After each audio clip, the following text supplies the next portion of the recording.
Good morning everyone, and welcome back to the Dark Souls 2 livestream series.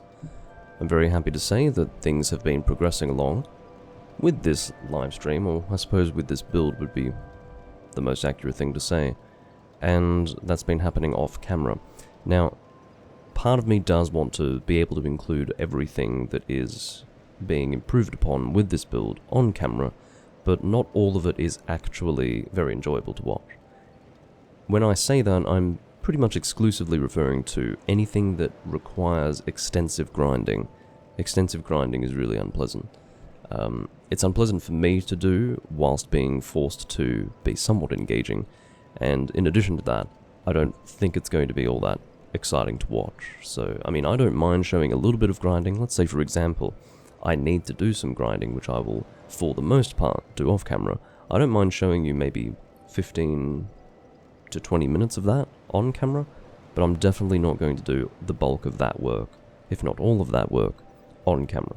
It's just not worth it, and I don't think anyone benefits from it. So, I need to get my phone, just so that I can monitor the chat. Hope you have all been doing well. I've actually been having a lot of fun working on this character. I suppose one thing that I probably should address immediately is the fact that I actually have the armor set that I was trying to grind out before. It took a long time, I can assure you.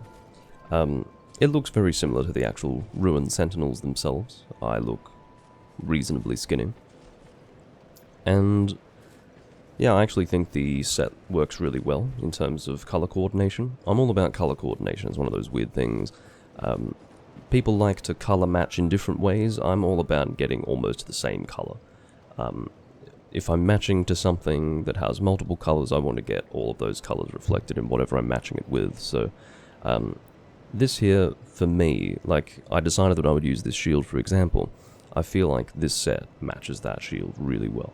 So, it just works for me.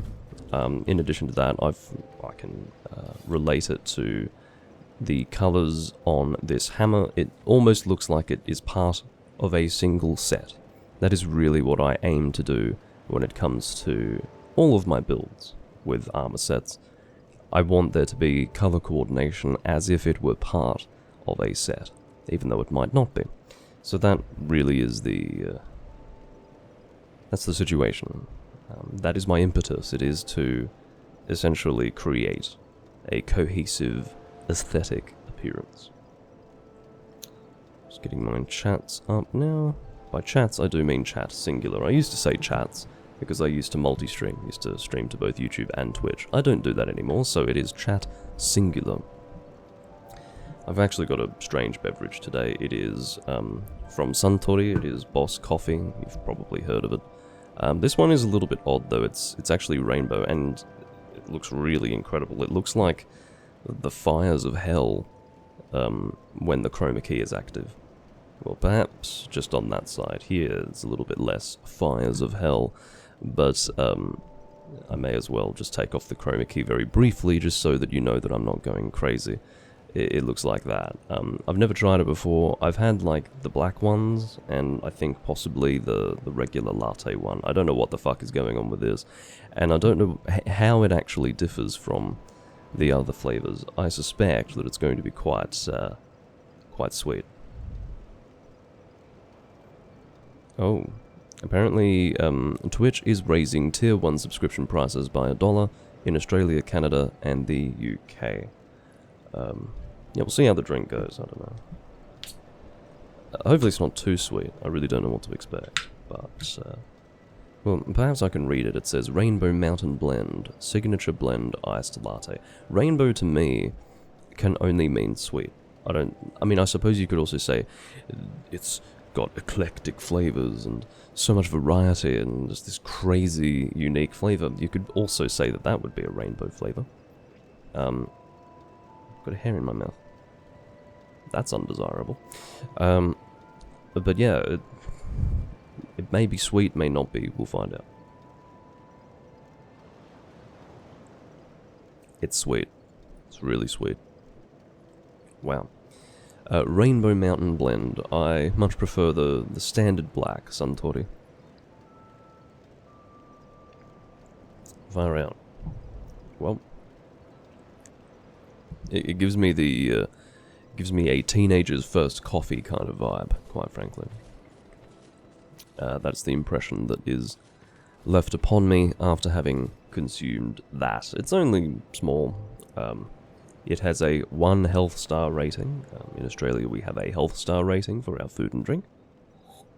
And this gets a solid 1. Perhaps, for reference, Vanilla Coke is a 1.5. Or is it 0.5? Is it a 1.5 or a 0.5? I can't remember. But this is worse. So there you go.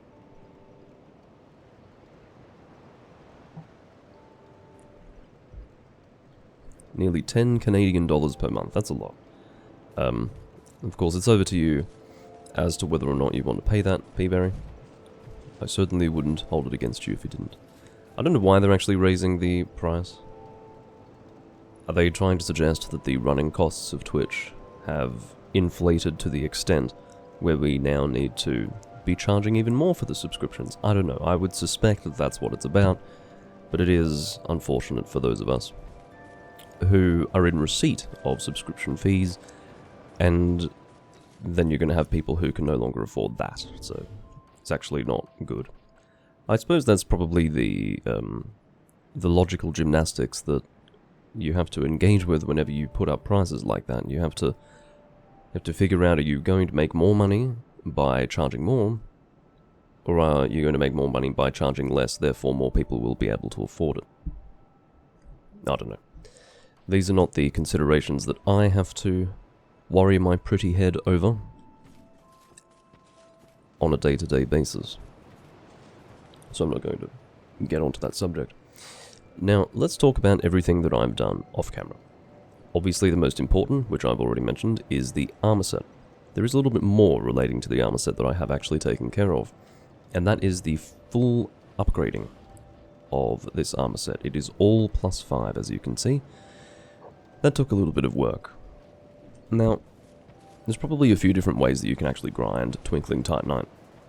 Twinkling Titanite is indeed what you require to upgrade this armor set, and what I actually did was I did some grinding in Brightstone Cove. I went to this bonfire, and I went backwards through Brightstone Cove. You don't have to go very far at all. Sorry, this is not Brightstone Cove, this is Shrine of Amana. Got the completely wrong word there, or location name. This is Brightstone Cove. That is not where I farmed the Twinkling Titanite. It was Shrine of Amana. I apologise. And it's pretty much at this bonfire. Provided you have the Gold Serpent Ring and the Jester's Hat, and there is also a chest piece. I think it's some sort of rags. I don't recall precisely where you can acquire them, but they are from some undead enemies, like really basic undead enemies, drops occasionally. That also gives you additional item discovery.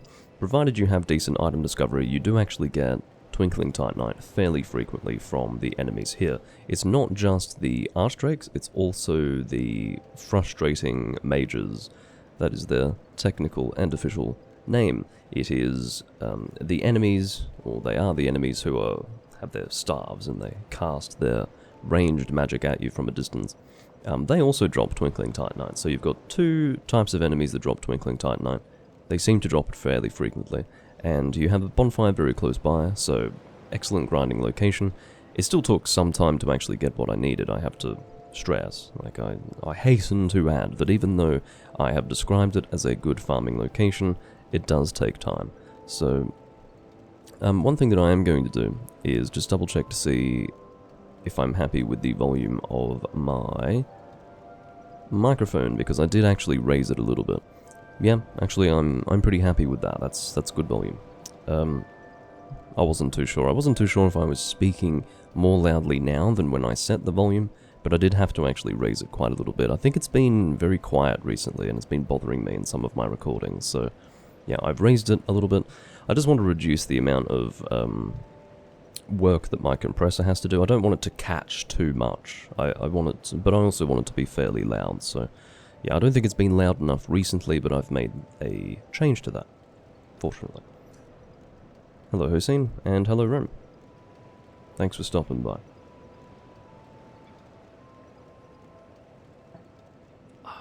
Can't get over how fucking sweet this is. It's actually not that sweet, I have to admit. It's not like getting a caramel latte or you know, something with lots of sugar in it. Like, literally, like, I don't know, a cappuccino with 3 sugars. It's not like that, but it's still really bloody sweet, and that is not my preference when it comes to coffee. When it comes to coffee, I like the nice, strong, bitter flavour of black coffee. It's got a little bit more substance, at least for me. You know, if I want something sweet, I'll have something that's not coffee. That's really the way that I approach it. Everyone's probably a little different, but for me, if I want coffee, I want that fucking coffee flavour. I don't want, you know, some sweet shit. So this is some sweet shit.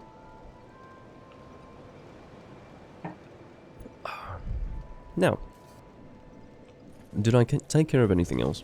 I'm pretty sure you guys saw me acquire the Drakekeeper's Greatsword. Well, technically you didn't see me acquire it, but I did show you that I had acquired it.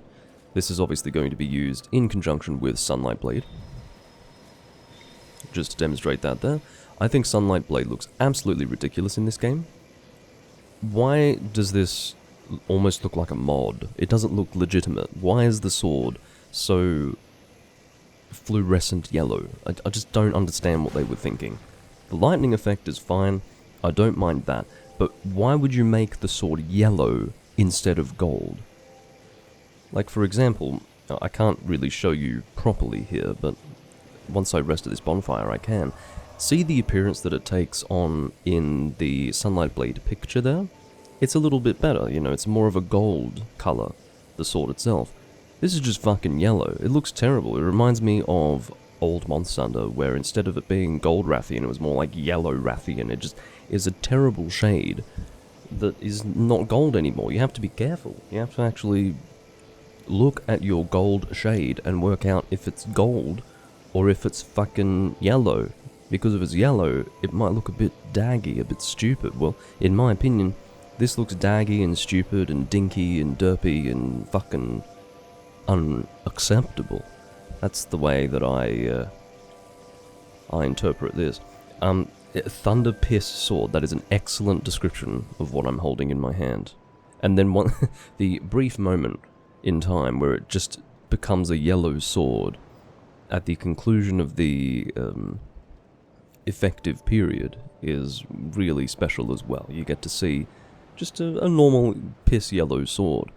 It's fucking stupid, and I don't understand it. I don't know what they were thinking, but, you know, I am playing a full video game. This is not a beta version. This is not a pre-release version. Someone actually sat down, looked at that shade of yellow for Sunlight Blade, and went, oh, that's perfect. That's excellent. That's precisely what we're going for creatively. Perfect. No. It makes no sense, and I don't know what they were thinking. Now, I have actually taken the time just to completely move on from that subject. There's only so much time that I can really spend complaining about that. Yeah, I think that was really all that I had done off camera between the last recording and this recording. In addition to working on that, I did expand my list of tasks that I'll be working on, starting from this video and continuing onwards until I leave this build behind. And I might mention that even though I have a lot of things that I want to do with the build itself, there are still things that I have to do in the game. So all of the DLC locations have yet to be visited by myself using this character. But in addition to that, I have some locations in the game that I haven't visited. Lots of bonfires that I actually don't have discovered. See all this business? Now, some of this is going to be DLC as well, but like all of this, for example. It's funny, the bonfires of Drangleic Castle elude me all the time. I just don't know where they are, and I don't even know what the hell that is. What is that? What is that? What's that? I don't remember anymore. I'm sure at one time in the past I would have remembered, but I don't remember anymore. So there you go. Excuse me. Now, my tasks. I'm going to read them out. They are not in any particular order. So, I want to join the Sunlight Covenant, because, or it's called the Covenant of Sunlight, sorry. And I want to level that up all the way to get Sunlight Spear. So that's obviously going to be our throwing bolt of lightning. That's pretty much the strongest one that you can get in the game, and consequently it is the hardest to get. You do have to allocate a lot of time to fully upgrading a Covenant in order to get that. We're going to get some additional castings of Great Lightning Spear. We have acquired one so far, and there are another two that we can get. One of them is in the Medulla Pit, which we are probably going to do now. I think I've already got the Forgotten Key, don't I? Or did I not end up getting that? Forgotten Key? No, I still have yet to get that. So I guess the Forgotten Key is what you get by killing the two giants. If you recall, in the previous video, I did take the time to go and purchase some poison throwing knives from our dear friend that we were struggling to find in the last video, Gavlan. And now that we have those throwing knives from Gavlan, we can kill those giants and indeed get the Forgotten Key. Now, two things we're going to actually make use of using the Forgotten Key. The first is indeed the Medulla Pit with the additional casting of Great Lightning Spear. The second thing, and possibly more importantly, but not the first thing we're going to do, is we're going to gain access to Dark Diver Grandal, and he is going to give us our chime for this build. Sounds a little bit strange when I say our chime for this build when we are so many recordings into this fucking build, and I'm practically endgame. I'm very nearly endgame, and I still don't have the chime for this build. I have an unupgraded standard chime. It's pathetic, but that's obviously just indicative of how just lazy I've been with the build in general. I can only apologize, but I am doing my best to make amends as we speak, and hopefully that is very clear with how much I've been working on, and indeed how comprehensive my task list has been. Speaking of which, I haven't finished actually going through all of that, so I will continue now. So again, two more castings of Great Lightning Spear. The Sacred Oath Miracle, which we get from the New Game Plus version of Velstadt, the boss of the crypt something or other. We did actually attempt to kill him in one of the previous recordings. If it wasn't the last one, then it was the one before. We didn't have much success with that. For various reasons, I will do that again. If not in this recording, then in another recording.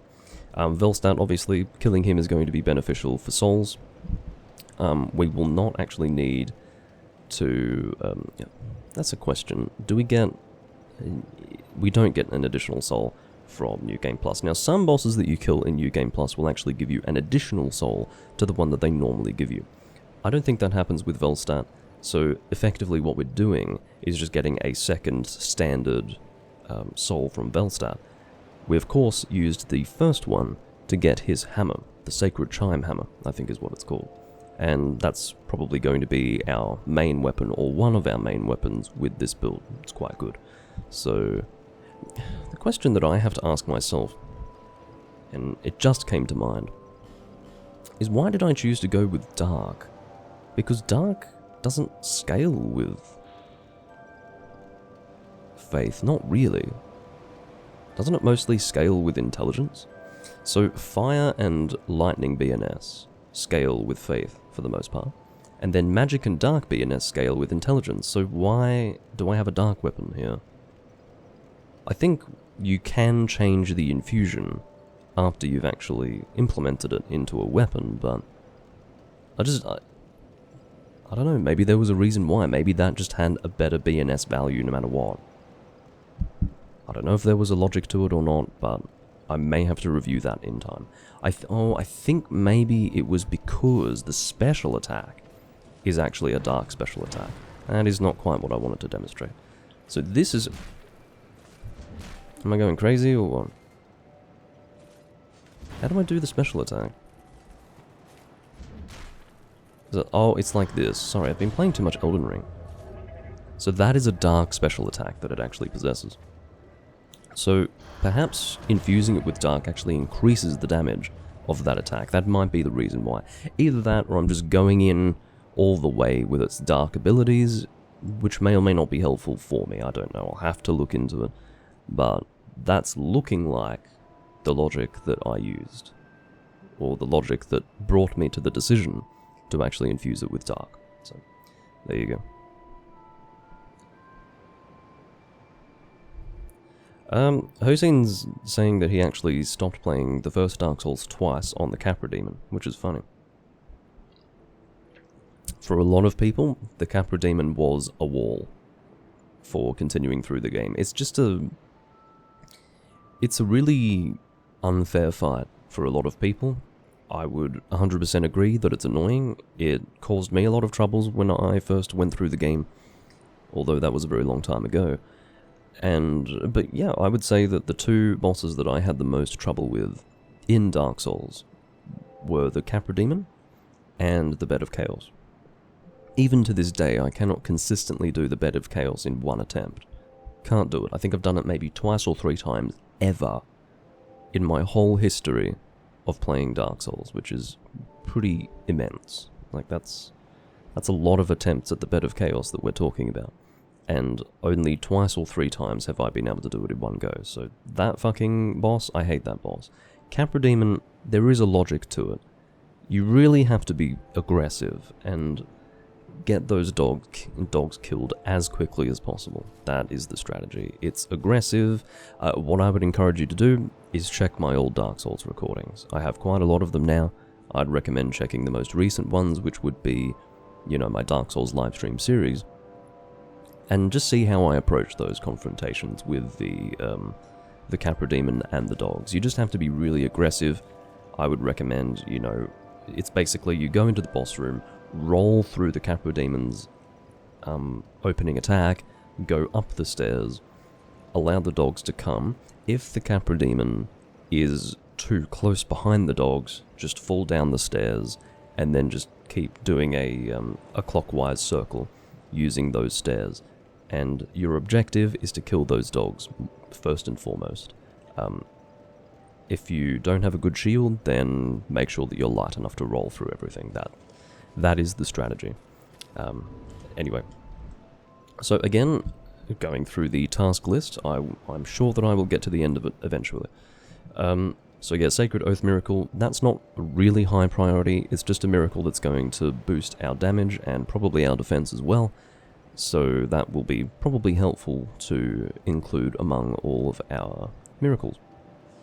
Now, the Dragon Chime is also on that list, I did mention that before.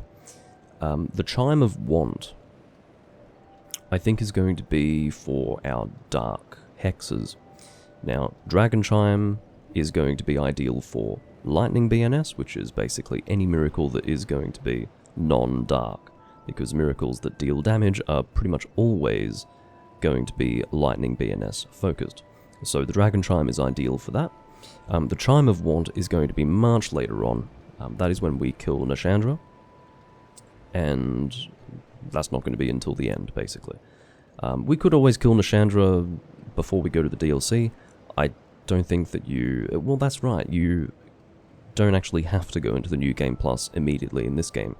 It actually is an option at the Majula Bonfire. So you can pretty much complete the game, clear the game, and then it is your choice as for when you progress to New Game Plus. So maybe I will prioritize killing Nashandra, I don't know. We'll see how we go. Now, after this, well, not after this, but the last things that I actually added to the task list were 2 weapons. Now, it's going to be the Smelter Sword and the Giant Stone Axe. So the Smelter Sword is from the Smelter Demon, fairly obvious. He's the first boss of the Iron Keep, and I don't think you can actually infuse it with anything. I don't really have any desire to do so. It already has fire damage on its own, and it's going to work very well for our build. It's a heavier sort of weapon, has fire BNS which scales with faith, so that is definitely a weapon that we want. I'm also going to get the Giant Stone Axe, and then I'm going to infuse it with fire damage. I think it has a strength requirement of 60, maybe 50, but it's a very high strength requirement, and you get it from the last giant. It's kind of ironic that the first boss of the game gives you such a good weapon, but because the strength requirement is so high to use that weapon, you're never going to be able to use it in the early game anyway. So even though it sounds a little bit counterintuitive that you would get a strong weapon from the first boss, that's how they actually prevent you from making use of it early on. That would be rather imbalanced. They just give it a really high strength requirement. I don't know how good that weapon's going to be. It's going to be decent, probably not our best weapon, but I thought it might be nice to actually add to the weapons that we have at our disposal.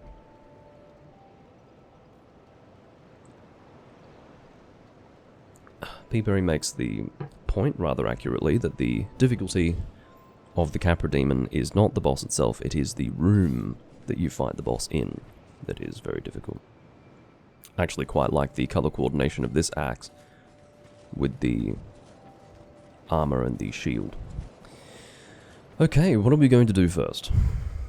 I say we deal with the giants first. I have some poison throwing knives, hopefully that's going to suffice, to be honest. I mean, we'll see how we go. I obviously do recognize that I've spent probably 10 minutes now, probably more than 10 minutes. How long has the live stream been going? It has been 25 minutes and I haven't even left Majula. I hope you guys like listening to me talk, because 25 minutes of talking and not actually doing anything, yeah, not ideal, really. I might lower the volume of the game just a little bit, just in case. It was just a touch, but better than running the risk of it being too loud.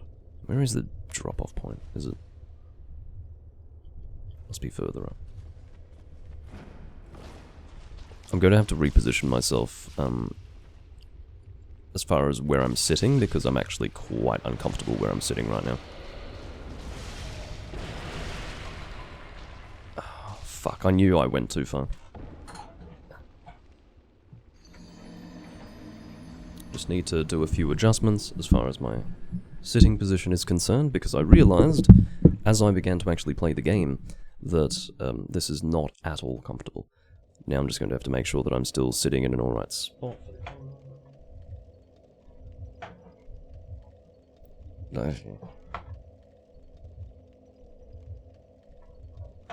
Yeah, well that's what it was before, wasn't it? Okay, this is going to be considerably more comfortable. Now, it's very easy when you're trying to jump off something to actually go at a speed that will push you far beyond where you're supposed to be falling. So that's essentially what happened there. I can't see what I'm dropping off onto. Am I going crazy or is it not actually here? Oh, I think I can see it now. But I have to go and get my soul, so I'll go and do that. No you don't, you motherfucker. Alright, just a little drop this time. Well, I'll let you do whatever you're doing now. Oh, I'm being assaulted from behind. Just a little drop. Well, not even a little drop, really. It was more about angling it correctly. There we go. I actually purchased this poison moss, I think. Possibly even on camera. I think I got it from Gablan. If I didn't, then I'm going crazy, but I think I did get it from Gablan. Okay, so our poison throwing knives are at 99. That should be sufficient to kill the giants. If for some bizarre reason it's actually insufficient, I do think that we'll be able to kill them one at a time if necessary. I don't think they actually respawn. So we'll just go one after the other. Yeah, the enemies are killing someone who looks this cool. How heartless. What's wrong with them? They should be, you know, stuck in one place in awe at my color coordination. Targeting them is not as easy as you might think. Jesus. Alright, seeing as though you are in front, I might deal with you first.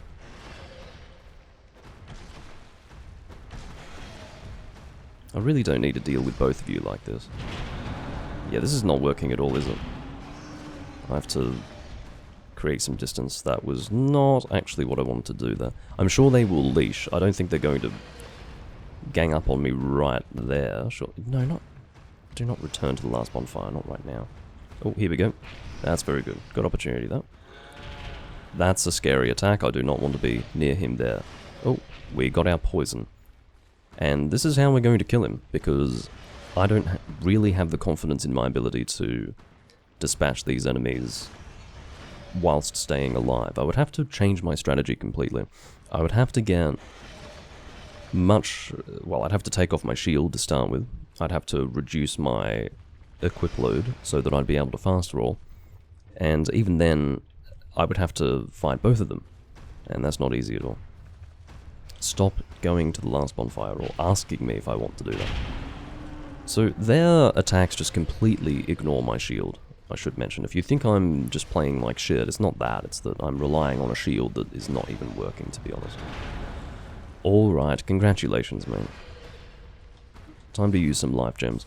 I actually did manage to collect a lot of old Radiant life gems by grinding the Twinkling Titanite from the enemies that I did grind them from, because they actually drop old Radiant life gems, which is quite good. Bastard.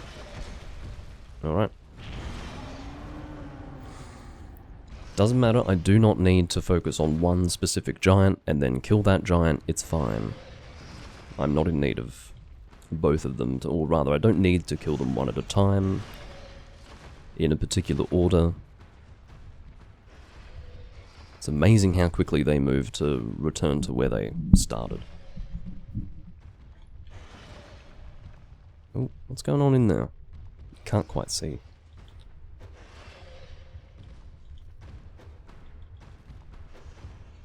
It's fucking ridiculous. What are they doing in there? Having a party and I'm not invited, clearly.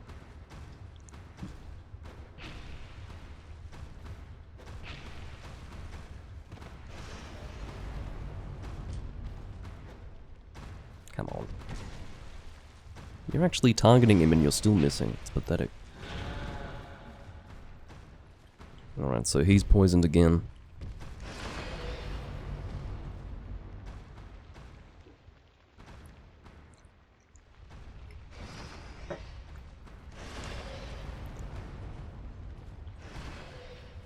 Looks like he's having difficulties actually leaving the cave, which is funny.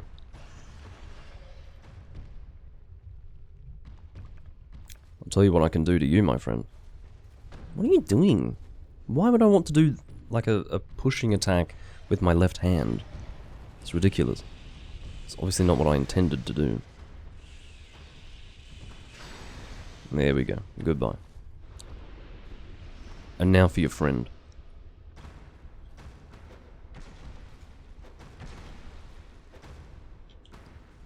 And targeting now.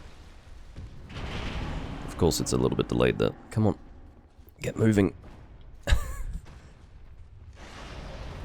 I will heal up a little bit.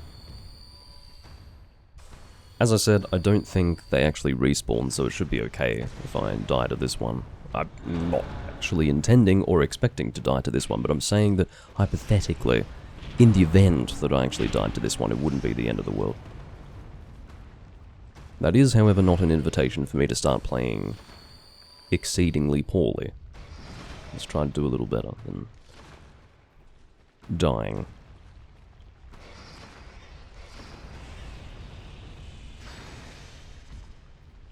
Okay, we should be able to deal with him. Or we can just completely miss him at point blank range. What am I doing? As you can see, you only get the Forgotten Key when you kill both of them. They are linked in that way. It's not like that one on the left actually dropped it and then the one on the right didn't. Whichever one you kill last will give you the Forgotten Key and the Soul of a Giant. Now that Soul of a Giant is one of the souls that is used to weaken Vendrick, so we currently have 2. I would strongly advise against fighting Vendrick unless you have 3. Now ideally, you'd go for 4. It's still technically possible to kill him with even 1 soul. I don't think it's possible with 0 souls, I really don't. I think, hypothetically, it is technically possible, but you just wouldn't do it, it's absurd, there'd just be no benefit to doing it. If you did it with 1 soul, it would take hours, I think.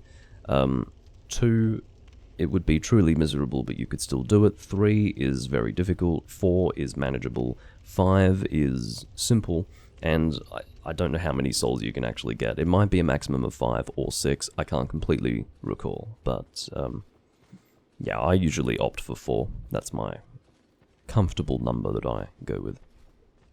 Alright, so the Forgotten Door, or rather the, I suppose, the door that requires the Forgotten Key. It feels weird to call it the Forgotten Door.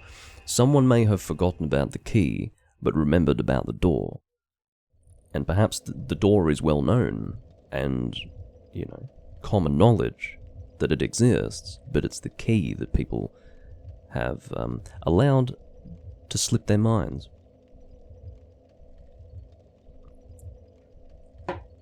Alright. So, I did say that we were going to the Majula Pit before going to Dark Diver Grand Isle, but shockingly I actually forgot that Dark Diver Grand Isle can be accessed from pretty much the same location where we acquire the key, so it would actually make more sense to go to Dark Diver Grand Isle first. I'd like to get this item, but I'm being attacked by things. Now, Scraps of Life I think is a decent hex, but I don't remember exactly what it does now. Let's read the description, shall we? We can't actually use all hexes, just so that people are informed if they are not informed, or just generally don't know. Hexes are sometimes spells and sometimes miracles. And obviously, depending on whether it's a miracle or a spell, you're either going to need a staff or a chime. So, let's see what Scraps of Life is. Scraps of Life is a spell. The way that you can tell is by seeing what the requirements are. Excuse me, it's a fucking miracle. I was about to explain how you figure it out, and yet I was incorrect with my analysis anyway, which is really helpful. So basically you can figure it out by whichever stat requirement is the highest. So if the primary stat requirement is Faith, obviously it's going to be a hex that requires a chime. If the primary is Intelligence, then it's going to require a staff. I'm getting really annoyed by these enemies trying to attack me, but I think, no, he's still going. Let's open the damn door, and hopefully this thing will stop attacking me and distracting me from my explanation. Let's see what it actually does, shall we? It is... Is he going to stop? He's not going to stop. This is just lovely. This is something that we may actually want to use for the build. I'll have a look and see what it does. So, this is also from Navlan. I don't know if he used, or rather, I don't know if all the hexes originate from him, but this is not the first hex that relates to Navlan. The one that we currently have equipped, actually, is from him, Darkstorm. Scraps of Life. So, none of this actually fucking describes how Scraps of Life works, which is thoroughly unhelpful. Now, the situation with Dark Diver Grand Isle is that you can join his covenant, you can go through it, you can get various things from him, but I actually don't have any interest in acquiring stuff from his covenant, so what I'm going to do is actually kill him where he sits, because he is going to drop the chime that we are wanting to get from him. Sorry, old man. The dark, how could you? Dragon chime. So that is all we really need from him. I'm not interested in doing any of his stuff. Just to tell you how it works, when you level up his covenant, you will get hexes that require a chime to use, but how they work is that they actually deal damage while sacrificing your HP. I don't really need those. If I desperately want them, maybe I'll go and get them in New Game Plus, but at this stage, I would prefer the convenience of just getting that chime right in this moment without any difficulty whatsoever. It just works better for me. Okay, we now finally have the chime that we want for this build. It has a faith requirement of 50, that's not problematic at all. Even though we don't have 50 faith right now, we can just go and get 50 faith without any difficulty. I might actually do that first and foremost. Let's unequip these cheese knives. Cheese knife, Doomlink? Yes, cheese knife. That's what I've decided to call them. Because I essentially cheesed the giants using that knife, or using those knives. Yes, killing the disabled, that is what I just did. Admittedly, he couldn't do anything to resist. Felt a little bit, one-sided. But it does make the whole experience that much easier for me. The confrontation, anyway, that much easier. Calling it an experience is a bit abstract. It's like, oh yes, my experience. Anyway, what I might do is, see, every time I come here, I'm always worried that maybe I've already used a bonfire ascetic and haven't killed the giant.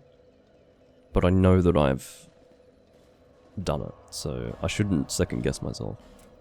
We will burn a bonfire ascetic, and go and kill our friend, the last giant. Well, no, he's not that. He's the giant lord, sorry. The last giant is a different enemy, and we will be killing him at some point, but just not right now. I'm not sure when I'll do that. Come to think of it, I still can't remember precisely what the strength requirement is for the last giant's sword, or axe, whatever you call it. It's like a giant cleaver. I think it's technically classed as an axe, but I think it might be 60 strength, in which case we do have a bit of upgrading to do. I think we need an additional 20 points, do we? Yes, we do. So it's all something that we can manage with the number of souls that we're going to be getting from grinding our friend, the Giant Lord. But I suppose it's not going to be immediate, is what I would say. We do need to do a little bit of grinding to make it work. Just a whole lot less than what you'd need to do in any other Souls game, I suppose, is how I would describe that. I don't think we really need the shield equipped here, so I think I'd rather the mobility. As you'll recall from the previous video, we established that it's actually really undesirable to apply lightning BNS to a weapon that already has BNS of a different element. In the case of this axe, it has innate fire BNS, and the amount of damage that we were dealing with this thing with Sunlight Blade, I suppose, what's the word I'm looking for? Cast upon it. It was much less than the sword, or rather the axe, on its own. So, presumably it completely removes the fire BNS from the weapon, and this Giant Lord is much more susceptible to fire than he is to lightning. Alright, let's get in there and take him on. It's like a dance. I suspect, based on my previous experience from the previous recording, that it's actually easier to fight him without targeting him at all, so that's what we're going to do. I don't really want to be stepped on at any point. As you can see, stamina management is a little bit of a difficulty here. I will need to consider actually increasing my endurance in general.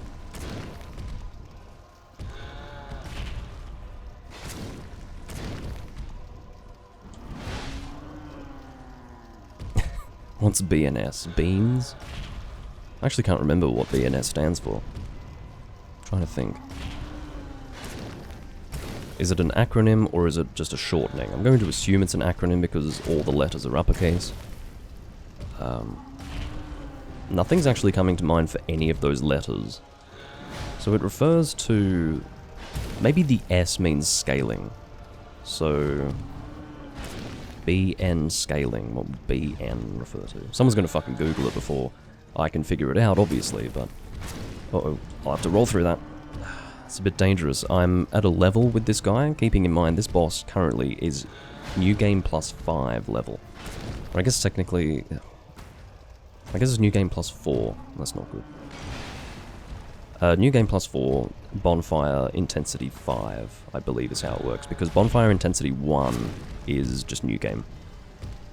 I don't think it starts at 0, in other words. Yeah, alright. Just want to heal up a little bit. I don't like it when he goes that close to those falling meteors. He doesn't actually take damage from them. I do, so it's really not ideal at all.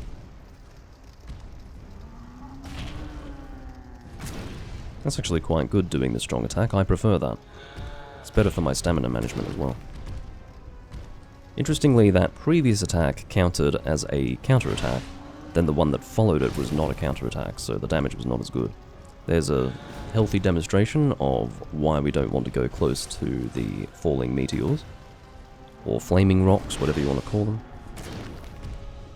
I'm not that precious about the description.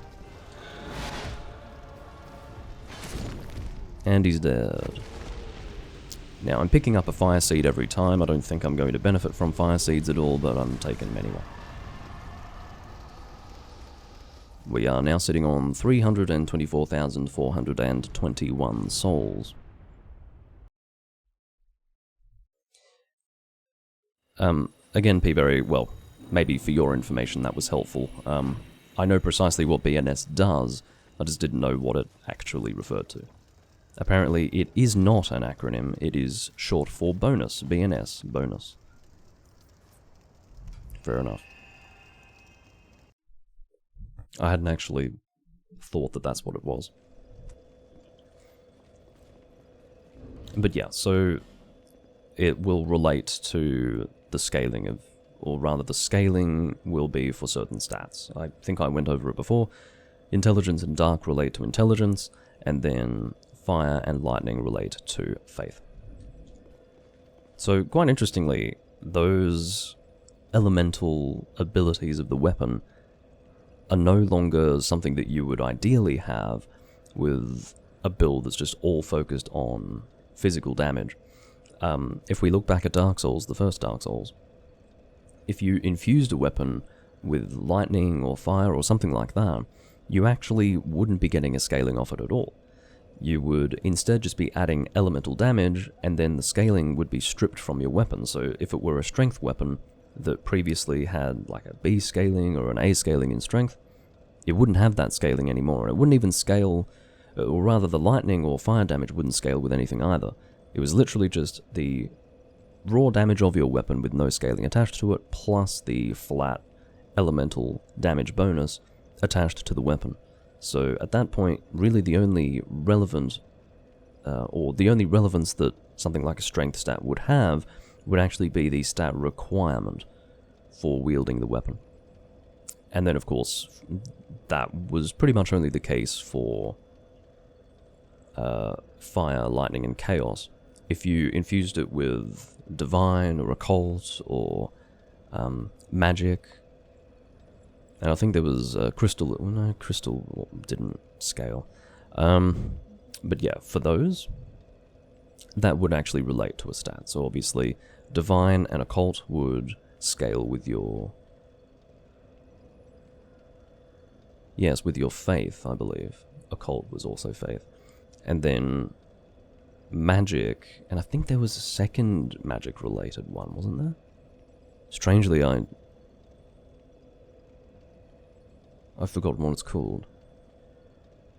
I keep going to say Crescent, but no, that's Demon Souls. It was Moonlight Stone and Dark Moonstone. What was it? It was magic, and there was another one, but I've forgotten what it's called. Too bad. But yeah, those were able to scale with a stat, in other words. Okay, so we have some souls to work with here. We're going to try and upgrade our faith by 5 more points, and that way we will be able to use our chime of choice. Some alliteration there for you. The audience was pleased by that.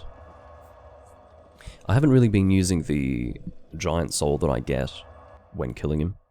I actually like to have that as a form of soul storage.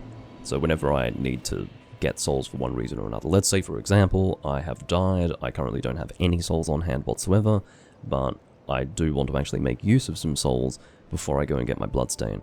It's actually quite helpful to have these giant souls sitting in my inventory ready to be used. A giant lord soul, I guess to say, just to distinguish it from, you know, for example, soul of a giant, which we do not want to be consuming for souls. You actually have the option to do that. Anyone who has done that, I genuinely feel sorry for them because you don't get many souls out of it. It's not like you're sacrificing reduced Vendrick health for something that is of equal value.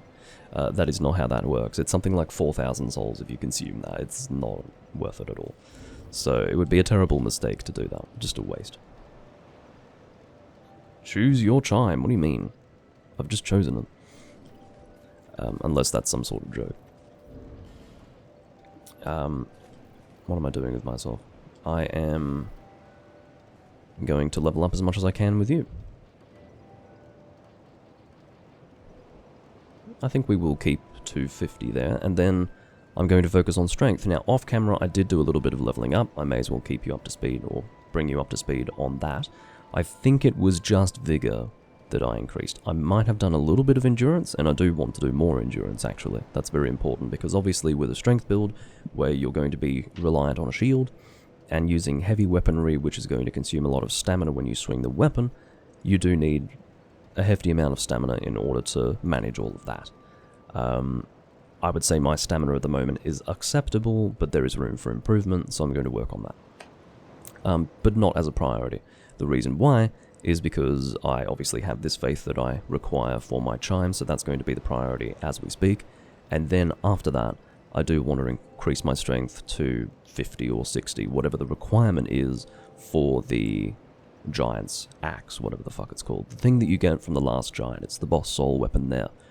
I'm going to need a whole lot of petrified dragon bones. I don't know where the hell I'm going to get them all, but that is obviously something that I need if I'm going to be using all of these boss soul weapons. I've got a few. I've actually got 3 that I can think of. It's the Sacred Chime Hammer, the Lost Sinner's Greatsword, or Lost Sinner's Ultra Greatsword. It is classed as an Ultra Greatsword. And the third one, obviously, is this fucking Giant's Axe. So I actually don't know how I'm going to get the Petrified Dragon Bones to fully upgrade all of these weapons. One way to do it, which is awkward, but it's an option, is to asceticize the bonfire in the dragon's area that will respawn all of the crystal lizards that drop those upgrade materials, and then just hope for the best. Hope that I get as many petrified dragon bones as possible. Obviously, I do have a supply of bonfire ascetics for use with the Giant Lord, but you see, that's just compensating you for the one that you use each time. You're not going to be able to accumulate a number of them to then use elsewhere. They're pretty much for the exclusive use of Giant Lord farming, so I think I have 6 at the moment, so that leaves me with 5 that I can use for those crystal lizards, if that appears to be the best strategy. I might do a little bit of research into that, because that's what I used to do a very long time ago. I'm sure that's still a relevant strategy, or a viable strategy, but there might be an alternative that I either have forgotten about, or that I didn't know about in the past. And I would say one fairly obvious strategy would be to actually get a list of all of the Petrified Dragon Bone drop locations, or, where you can actually find them in the world, and actually locate those first. So I think I should prioritize that before asceticizing the Dragon Airy Bonfire to then basically get a random roll off the crystal lizards. I'm assuming that it's randomized. I don't know if it is or not. I don't know if certain lizards have a higher chance of giving the Petrified Dragon Bones depending on where they are, like where they're positioned. I don't remember. But I have a feeling that it's randomized because that's my vague memory of it from having done that in the past. Alrighty, so again, we're going to leave Vigor and Endurance alone for now. I did put probably 7 points into Vigor. I think it was previously 20, or it was 20 when you last saw all of this. So, not a bad thing to upgrade at all. Obviously, as we continue into the end game, the more health we have, the more we'll be able to sponge hits. I do have fully upgraded armor, but even then, once we get into the end game, everything is still going to hurt quite a lot. If you recall, I was taking a lot of damage from those giants, even though I had fully upgraded armor. So, naturally, as we level up, we do increase our physical defense. In most cases, if we upgrade our attunement, it doesn't do that, but, as you can see, if I'm upgrading strength, if I'm upgrading endurance or vigor, all of these will relate. So, excuse me, vigor doesn't relate to it. Endurance and strength in this case does increase my physical defense, so we may get an increase in our defense that is significant as we level up. But really the best thing for us, I think, for taking more damage is to increase our vigor, because, yeah, we're still taking very heavy damage with fully upgraded armor. But again, low priority for the moment. We need to wield some things for the build, so we're going to pour this into strength. I don't know if we actually require more than 50 faith for any hexes or miracles. I may have to double check that. I think Sacred Oath required 50 or 45, but who knows. I personally can't imagine there being a faith requirement beyond 50 for any miracle, but I could always be wrong. I think the highest intelligence requirement is 55, and I think it's for the Dragon's Breath. It's like a Crystal Dragon's Breath, something like that. That's just based off my memory. There could actually be a higher stat requirement for a spell. I just don't remember there being one. But yeah, there is a 55 requirement, so it's possible that there is a similar requirement for Faith, whether it be 55 or 60 or something like that. Anyway, I'm happy with those stats for now. What am I doing? I'm pressing the wrong buttons, that's what I'm doing. You're about to level up the character based on these stats. Yes, I'm happy with that. Oh, choose your chime was alliteration, I see. So, we are now able to make use of this dragon chime, and what are we going to do with it? We are going to upgrade it. Come to think of it, that's probably going to require Twinkling Titanite, isn't it? Let's inspect the upgrade material required. I bet it's Twinkling Titanite. It is. That means I'm going to be able to demonstrate the farming that I was talking about. I probably won't do much of it on camera, but may as well do a little bit.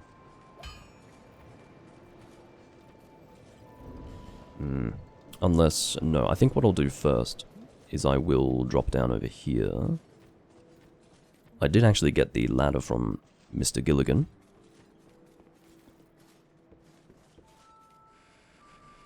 But now we actually have the key to open the door. So that's going to be another Great Lightning Spear. Very useful. At the moment, I think Darkstorm is of dubious value to us at the moment. Situationally, I just don't think it's very good. I have yet to be in a situation where it feels like it's worth it, like the time that it takes to cast it, and then it takes a while to really move away from your physical person. It actually doesn't even have that much range once it moves out anyway. It pretty much dissipates before it can really go very far, so I actually don't like it very much. I seem to remember it being more effective with Navlan.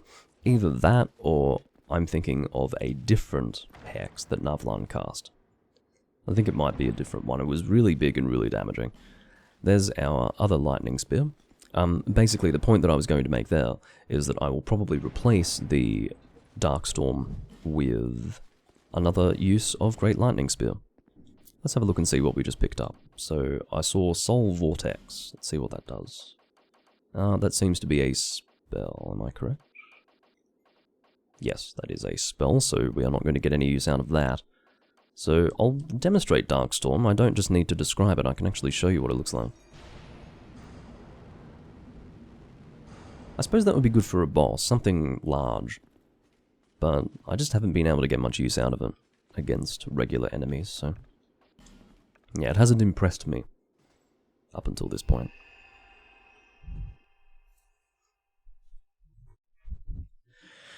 Okay.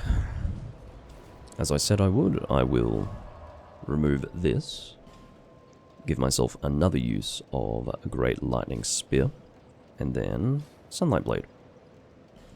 And then I guess Scraps of Life, we can figure out what it does. Because I don't remember. Oh. Okay.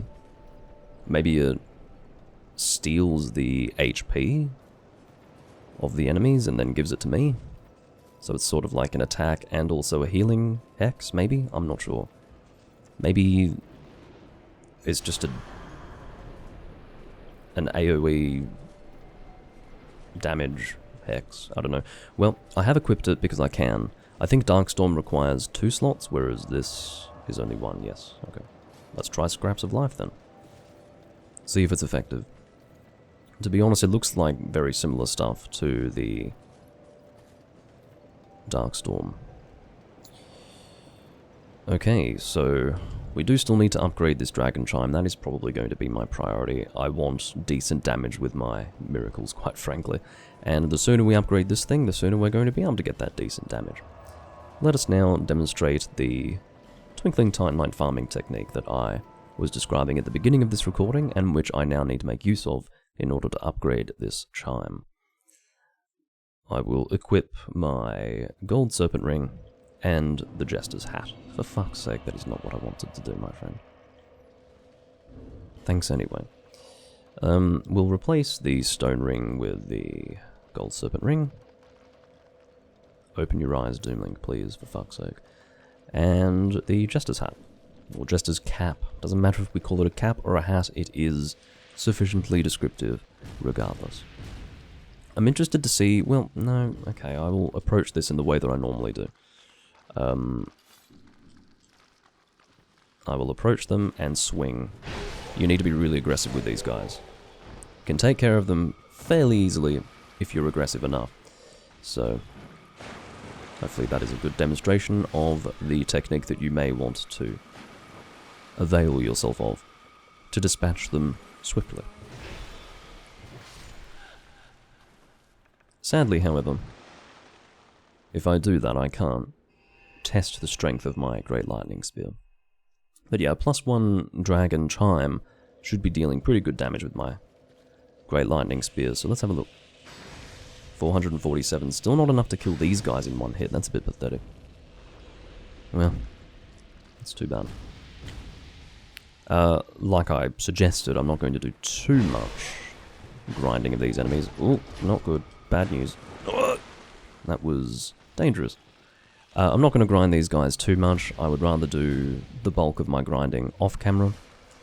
It's something that I don't mind doing, you know, I can do other stuff in the meantime. I can listen to a documentary or something like that and grind away.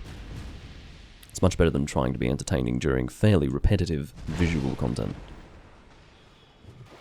Oh, come on. Why do you get an invulnerability period? You don't deserve one. Can we just make that very clear? You do not deserve an invulnerability period, so I don't really know what you're playing at. From Software.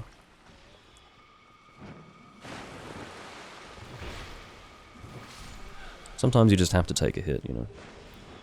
Haven't picked up any Twinkling Titanite yet, I don't think. That's alright. I can't really... I would say... Sometimes you'll pick... Yes, still nothing. I'll try and go up here. But I'd say, you know, usually you'll get 1 for every 6 that you kill. Something like that. But I don't think that's happened this time, which is a little unfortunate. Maybe it would make more sense to say for every 8, because I think... No, actually. So it's 3 for 5, so for every 10, I guess? Yeah, 1 for every 10, we'll say. I think the confusion is that there's 1 there and then also 1 further away, sort of directly in line, and then there's an additional 1, so it's a total of 5. It's very annoying when they... it's so random. Sometimes they will immediately be alerted to the fact that you have appeared, and then other times they just don't react at all. Why is it that you, when you begin to swing your weapon, still have your shield raised? How is that possible? It's not like you're using a spear. You're using a fucking polearm of some kind. It's a halberd, actually, strictly speaking. So why is it that you're still protected? Oh no, that's gonna... it didn't kill me, fortunately, but... Yeah. I don't know what that's about. That's some bullshit right there. Just unfair advantage for the enemy, obviously. Something that you just have to get used to with this game. There's a lot of unfair advantage that the enemies enjoy while you languish in disadvantage. Stamina management is not great right now. And during this on-camera grinding session, I have been extremely unsuccessful in acquiring Twinkling Titanite, which is unfortunate because it doesn't really serve as a good demonstration of the efficacy of the strategy, but I can assure you that it works. I mean, I wouldn't bullshit you on that. I fully upgraded this armor set, which requires, I think, 10 Twinkling Titanite for every piece. So that's 40 Twinkling Titanite. So if it were particularly difficult to get Twinkling Titanite by doing this, I suspect that I would be complaining about it to you. And saying, this is terrible, why is it so hard to get Twinkling Titanite in this game, etc, etc. But it's not. This is a good farming strategy. But it really does require the Covenant of Champions in order to work. Otherwise, they're just going to despawn, and you're not going to get much benefit out of this. Oh, for fuck's sake. Yeah, alright, congratulations. Need to get out of the way of that ranged attack. Obviously, I'm having to move into the cave to heal, because otherwise I'll be attacked by this ranged magic. which used to almost make me anxious when I had to do multiple attempts of Brightness. I keep calling it Brightstone Cove for some reason. When I had to take multiple attempts to get through this area, because when this game came out, this location was devastatingly difficult, because the ranged spells would home in on you almost perfectly. It was impossible to evade them. You had to either block them or roll through them. You couldn't evade them, which was desperately hard to deal with. There was a patch later on that actually made it so that it didn't home in on you quite so effectively, which was good. But yeah, I used to take many, many attempts to get through this, and the sound of that ranged magic used to actually make me anxious because of how many times I would have to repeatedly do this, and fortunately it doesn't have that effect on me anymore, but bloody hell, it was just a nasty sound. There we go, there's our first Twinkling Titanite, I think. As I was explaining before, it's really... there you go, there's two. Sometimes when you get a dry period, you'll get a lot in the same run. It's just how it is with grinding in general. But what I was saying before was that it's almost entirely random as to whether or not those archdrakes will respond to you quickly or just not even realize that you're there. It doesn't seem to make a difference whether I approach them quickly or slowly. They just become aware of my presence very quickly, or they just take it. Maybe this will be a demonstration of what I mean. See how slow they are to react this time around? There's no rhyme or reason for it. It's just fucking random. And I hate the lack of predictability when it comes to that, or the inconsistency of it. It seems to be... well, I just don't understand it. What I also don't understand, as I'm trying to fucking describe to you, and hopefully that is making very clear, I don't understand how they can actually swing at you with something that's not a spear and still be blocking. That's so unfair. What a fucking unfair design.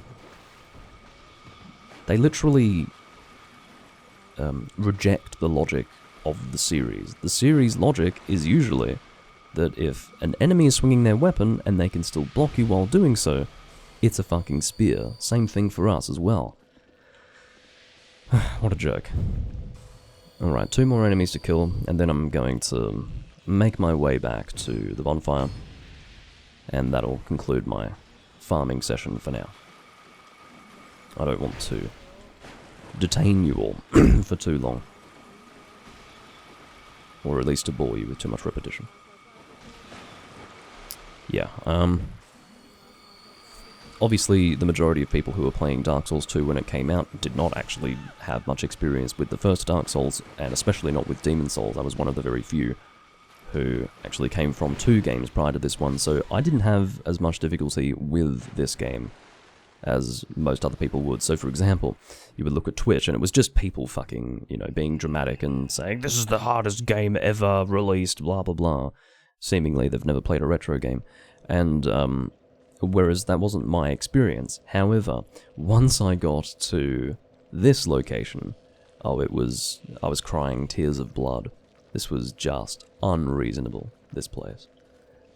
Especially, it would entirely depend, in some cases, on what your build was. If you had a slow-moving build that was reliant on a shield, and the shield didn't block much magic, oh my god, it was bad. I think my first build was a dexterity build, so it wasn't as bad, you know, I could roll through some of it, but if you didn't have your AGL, oh for fuck's sake, if you didn't have your AGL raised that high, and I didn't, because, you know, my first run, I wasn't across the AGL stat, really, at that time, it was new, so I hadn't really upgraded my AGL very much, so, yeah, my ability to roll through things was not as good as perhaps it should have been, and so that was still very much a challenge despite my high mobility at the time. So yeah, truly, truly awful, that location. Alright. How much Twinkling Titanite did we get during that session? I think it was 2. Oh no, we got 3, that's not too bad. I guess just 1 upgrade is what we'll manage with that, but that's fine. I will do the rest off camera. There we go. I'll be around, says the man with the hammer. That is what I'm going to call him from now on, and for no particular reason. I think it's because... What's his name again? Leningrast? I think so. It's because of Leningrast's key that I can remember that. There you go. Oh, it's Leningrast. I've been calling him Leningrast. It's Leningrast. How funny is that? You know when you don't properly read an unfamiliar word and you just don't... You just say it wrong? It's Leningrast, not Leningrast. I inserted an N that didn't exist into that name. But yeah, it's an unfamiliar name, so, well, I don't believe it's an actual name. It might be. Maybe it's just old-fashioned. Or from a different culture or language. It's entirely possible. So what else do we want to do?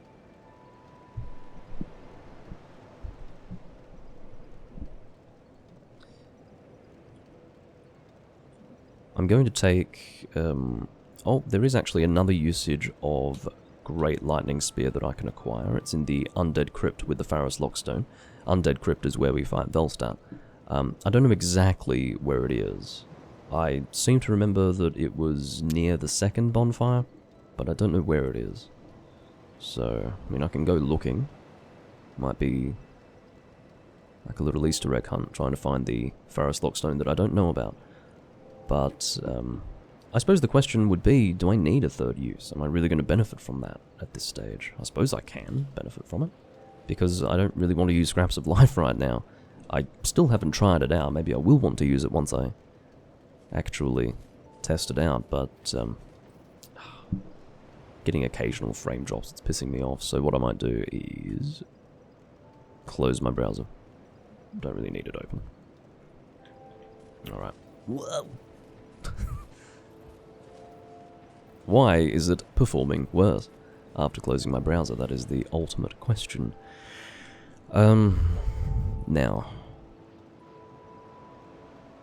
I suppose Undead Crypt. Let's go on a bit of an adventure, shall we? Oh yeah, the Sun Seal. Forgot to equip that. Because I had the Stone Ring. Let's not use the Stone Ring. Yeah, I think these are all more important than the Stone Ring. The Stone Ring is definitely useful in certain situations, but I'm using heavy weaponry already. The Stone Ring is probably most useful with lighter weapons, lighter, fast-moving weapons. You tend to, well, basically, what it actually does, for those who are not aware, is it will actually increase the knockback effect of your weapon swings against the enemy. It will make them flinch more. It increases the poise damage of your weapons. Obviously, that's going to be more effective the lighter your weapon is.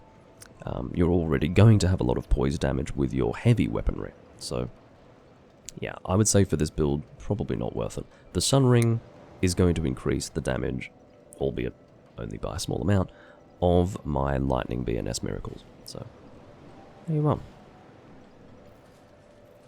What should I do? I will equip probably my... I'm actually very partial to my Black Knight Great Axe. I think it's my strongest weapon, apart from the Drake Keeper's Ultra Greatsword. So, maybe I'll use the Drake Keeper's Ultra Greatsword and use Sunlight Blade in conjunction with that. But for now, we are going to the... That is not where I want to be. Undead Crypt. So I think it's Undead Ditch. I think it's this bonfire. We are at Bonfire Intensity 2. Probably would have been better to go looking for this Pharos Lockstone without being at New Game Plus level, but anyway. It's apparently very close to the second bonfire, so if it feels like I've gone too far, then I'll double back. Well, yes, I should give Scraps of Life a try. I just want to see what sort of damage it's dealing at the moment, and also how effective it is.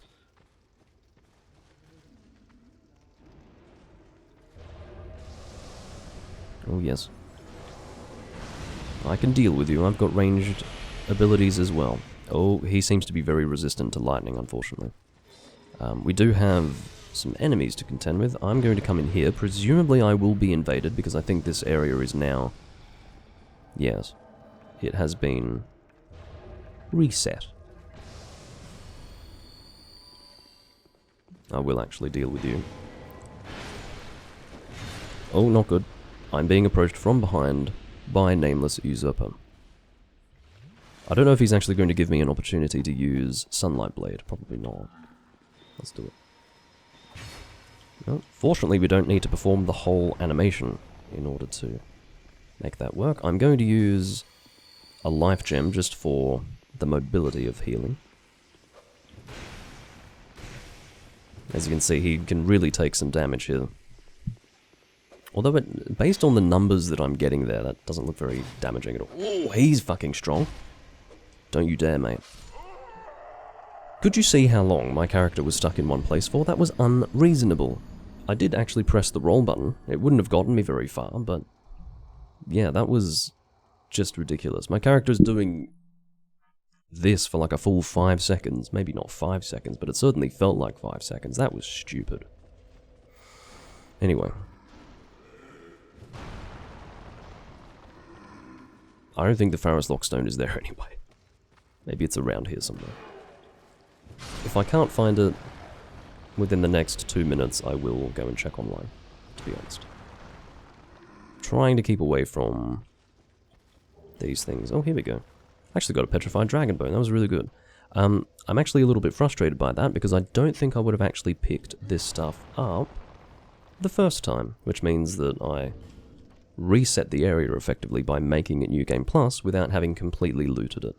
And in this case, I have missed out on a Petrified Dragon Bone, which is really stupid of me, but that's what I get for not looting areas properly. Maybe the... oh no, it doesn't appear to be here. Well, you're annoying. Jesus, that's dangerous. Let's see what's in the chest. Very good. Twinkling Titanite, Bonfire Ascetic. That's a very good chest, actually. I don't think chests... at least not when you use a Bonfire Ascetic. I don't think chests will have their contents reappear.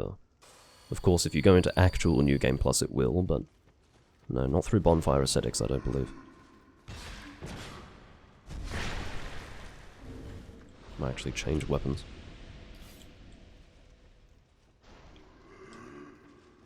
Not seeing a Pharos Lockstone anywhere. But...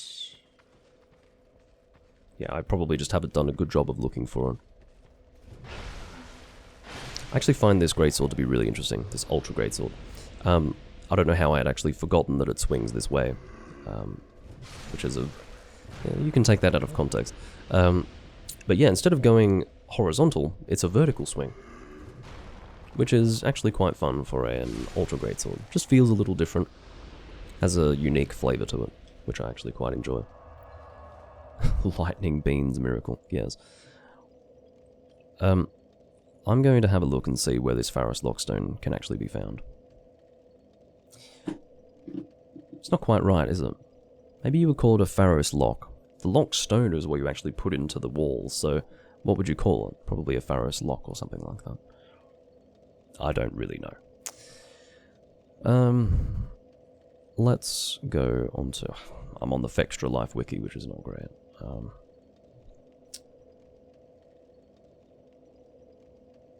Trying to think. Great Lightning Spear. Because that is what I'm trying to get. Don't go back, fucking search it.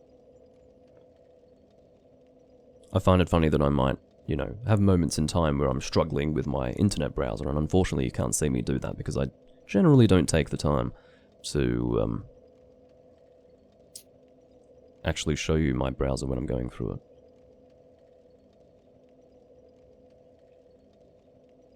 What's going on?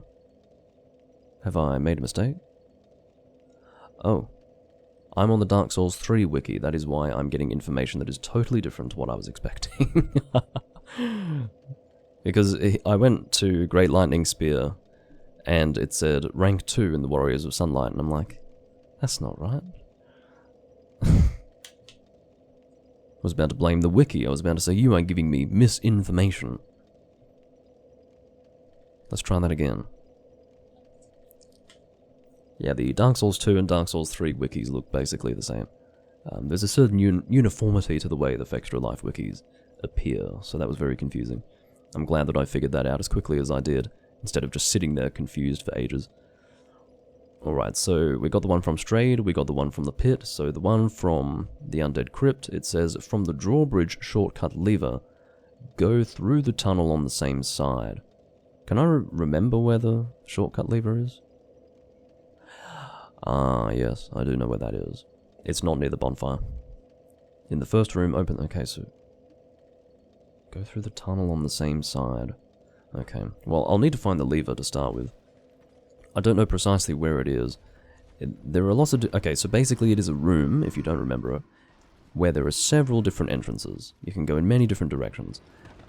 My concern is that I will first need to figure out where the lever is, and then use that as my point of reference to figure out where the hell the Pharaoh's Lock is. I'm going to call it a Pharaoh's Lock. I will indeed be taking on my dear friend, the Nameless Usurper.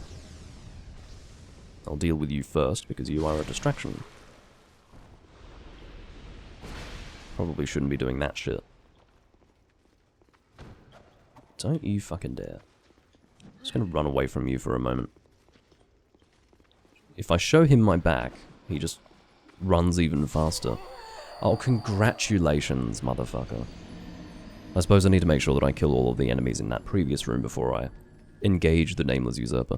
Of course, this is all New Game Plus, I want to make this very clear. That's why it's a little more difficult, but I'll try that again, with less health than last time. I will use the Black Knight Great Axe. I have reason to believe that it is my strongest weapon, and at this stage I really should be using my strongest weapon. One thing that I'm worried about is causing these undead creatures to spawn more than they really need to. I have to strike a balance between killing what is already here and also not sticking around long enough to cause several to spawn. I might hit you with a lightning spear. There's also this guy here. I presume that if I'm not standing in the soil, they shouldn't spawn. Extra Life is stinky. It really is, actually. I try not to use it. I think it looks nice, but the information contained on the website is generally not great. I'm trying to adjust my microphone while engaging in confrontation. Oh, it looks like the damage there is not as good as my Lost Sinner's Sword, which probably has less to do with the general damage of the weapon and more to do with this guy's resistances. Seems to be better against fire than lightning.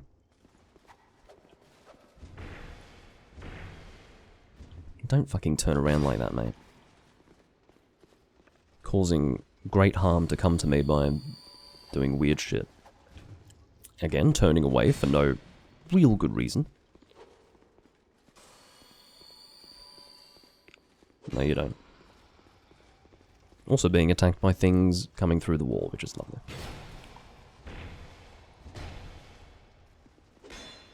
No, you fucking don't, prick. I'm just about out of stamina, so if you could relax a little bit, my friend. I'm not getting the sort of healing from these life gems that I really need under the circumstances. I'd like to block one of your attacks. I'm just afraid. See, look at that. The speed at which he can attack and the amount of damage... And then my character bumbles because he can't fucking deal with the input on my controller. The sluggish combat of this game is something that you just have to get used to.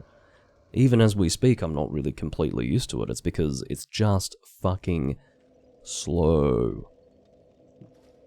That's why my character basically just stood in a circle, spun around, didn't know what the fuck it was doing. It's because the input was too much for it to handle. Literally couldn't fucking deal with it. And I hate that. I want a bit of snappy responsiveness to my character, but you don't get that in Dark Souls 2. You just have to deal with the fact that your character is fucking useless. It's part of making it harder. The game's harder like that. Yeah, well, it might be harder, but it feels worse. You know, you can create difficulty without making the character just be fucking useless. And, you know, maybe if this game existed in a vacuum, maybe I would be able to take that on board as some sort of stylistic change, or not even change, a stylistic implementation. But I am inevitably going to compare this game to its predecessors, In Demon Souls and Dark Souls, like the character and the way it responds to your button inputs is instant. It's really clean and indeed responsive. That is not what this game is. It's just, you know, unnecessary animations, poor response. I'm not saying that there's an input lag or anything like that. It's just, it's not like bad response to your buttons. It's just the response is not instantaneous. It is slow because of the animations that are associated with the movements of the character. So, nah. Anyway.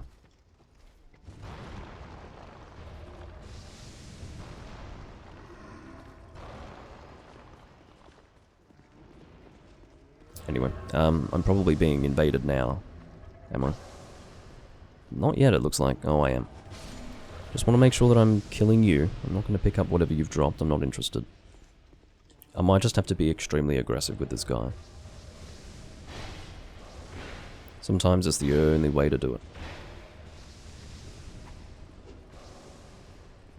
I seem to be getting better results than before. Oh, he's rolled through my attack, sadly. See, even he can't fucking deal with what he's intending to do. Did you see that? He, like, moved in the opposite direction and attacked away from me, some distance away from where I was standing. So obviously he's also struggling with the shit controls of the game as an NPC, which is hilarious if you think about it. It's somewhat, it's reassuring and comforting to see that the NPCs are also struggling with the shit game mechanics. Come on.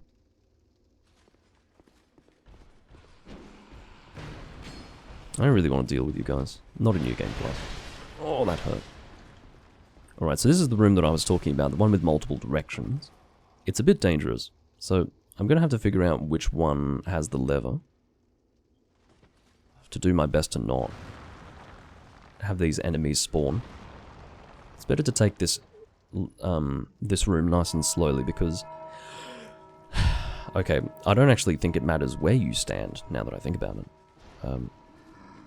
Is it here? No, I'm not looking for this. I'm looking for a Pharos Lockstone. Hello, guys. That's really fair. That's great. I'm going to lose these souls, I think. That's alright. We killed the Nameless Usurper, so that's alright. I'm slightly frustrated that I've died again despite using a human effigy. But whatever. I do actually have a supply of them still. I can buy them from the NPC actually at the beginning of this area, funnily enough. They're more expensive than they are from Malentia, which is fine. That is just something that I have to live with at the moment. Oh, fucking Jesus. Let's just go this way. Instead of trying to maneuver through all of the rocks.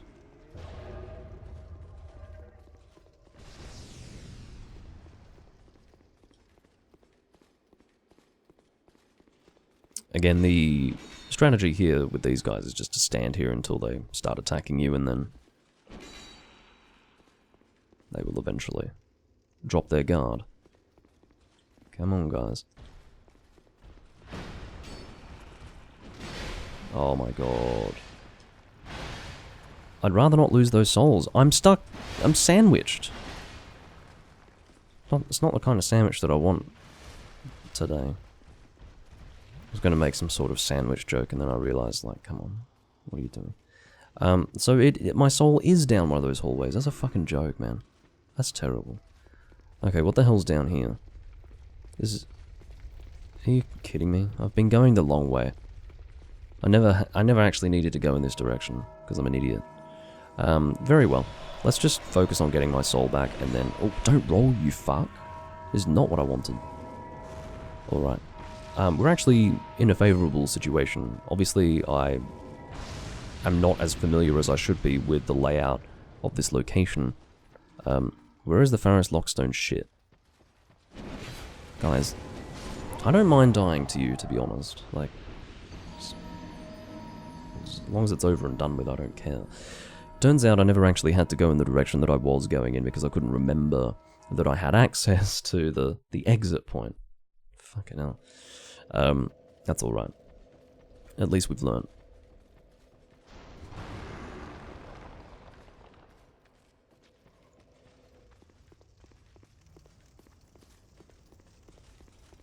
And just like that, we're already there. Suppose it was more eventful to go in the other direction anyway. Alright, let's go and pick up our salt, and hopefully we'll find the goddamn Pharos Lockstone. It's down one of the hallways. I don't know. I'm not fucking seeing it. I mean, it's apparently down one of the hallways, I don't know. It's the same one as the... It's on the same side as where the lever can be found. I don't fucking know where it is. I can't find it. It's one of the hallways, and I always struggle to find it for some reason. It's never quite as simple as it really should be. It's not that. Fuck off, guys. There's just far too many of them, you know? I don't have time for that shit. That's not the lever. I don't even remember where it is. I believe it's down one of the hallways. You'd think I would have found it by now. This is unbelievable. It's not that one. Yes, alright. Maybe scraps of life would be good for them, but I suspect that I would be killed before I could even cast the shit. I don't know why that bell just keeps ringing. I'm not even going anywhere near the fucking objects that apparently summon them. I think it's just a feature of that particular room. Everyone just gets summoned when you're in there for long enough, which seems to be about 5 seconds. Nightmare. Alright, now to try and get my fucking soul. And then, I don't know, keep looking for the lever? I think I've tried all of them now. Oh, not there. I just need to get my soul back. That's the priority right now, and then maybe I'll check a video walkthrough or some shit, I don't know. There's the bell, I know. That's not where I want to go. Ding dong, ding dong. I actually just want to get out of here now. I want to go back to the fucking bonfire. This is bullshit. Where is it? Oh, maybe the lever's here. Yeah, I suppose that's where the lever is, isn't it? So it's on the same side as that, apparently. Like how I can't even remember where the goddamn lever is. Am I stupid, or what? I suppose I must be. So this is it. So, basically what the walkthrough is saying is that the hallway where you access this, the Pharos Lockstone is on the same side as this. I don't mind dealing with you guys one at a time, but just as far as I'm aware, you guys infinitely spawn, so I don't know if this is going to be helpful in any way. Oh, I can see that you're quite vulnerable to lightning. Okay, so it's on the same side, should be here somewhere, right? Apparently not, I'm not seeing it. It's on the same side. Well, where is it? Same side, my ass. I'm not seeing it. Vextralife.com. You know the thing that bothers me the most about Vextralife is the fact that you go onto their website for information, and there is just an automatically playing live stream. Like, what if you're on data or something? That's what really fucking gets me. These people who decide that they want a live stream playing automatically on their website because, I don't know, they're desperate for views or something. They just want like a non-engaging viewership or something. They just want a number, I don't know. What about all the people who are accessing these websites with data, and then perhaps they leave the website open for a while, and it's just draining their data because it's automatically playing a live stream? This is actually particularly important because it's not like a YouTube live stream where most of the rendering is taken on board by the YouTube servers and then delivered to you. Twitch will actually force you to upload, or excuse me, it will force you to download exactly what the streamer is uploading. Like it's direct. So that's terrible. Vextralife can fuck off, seriously.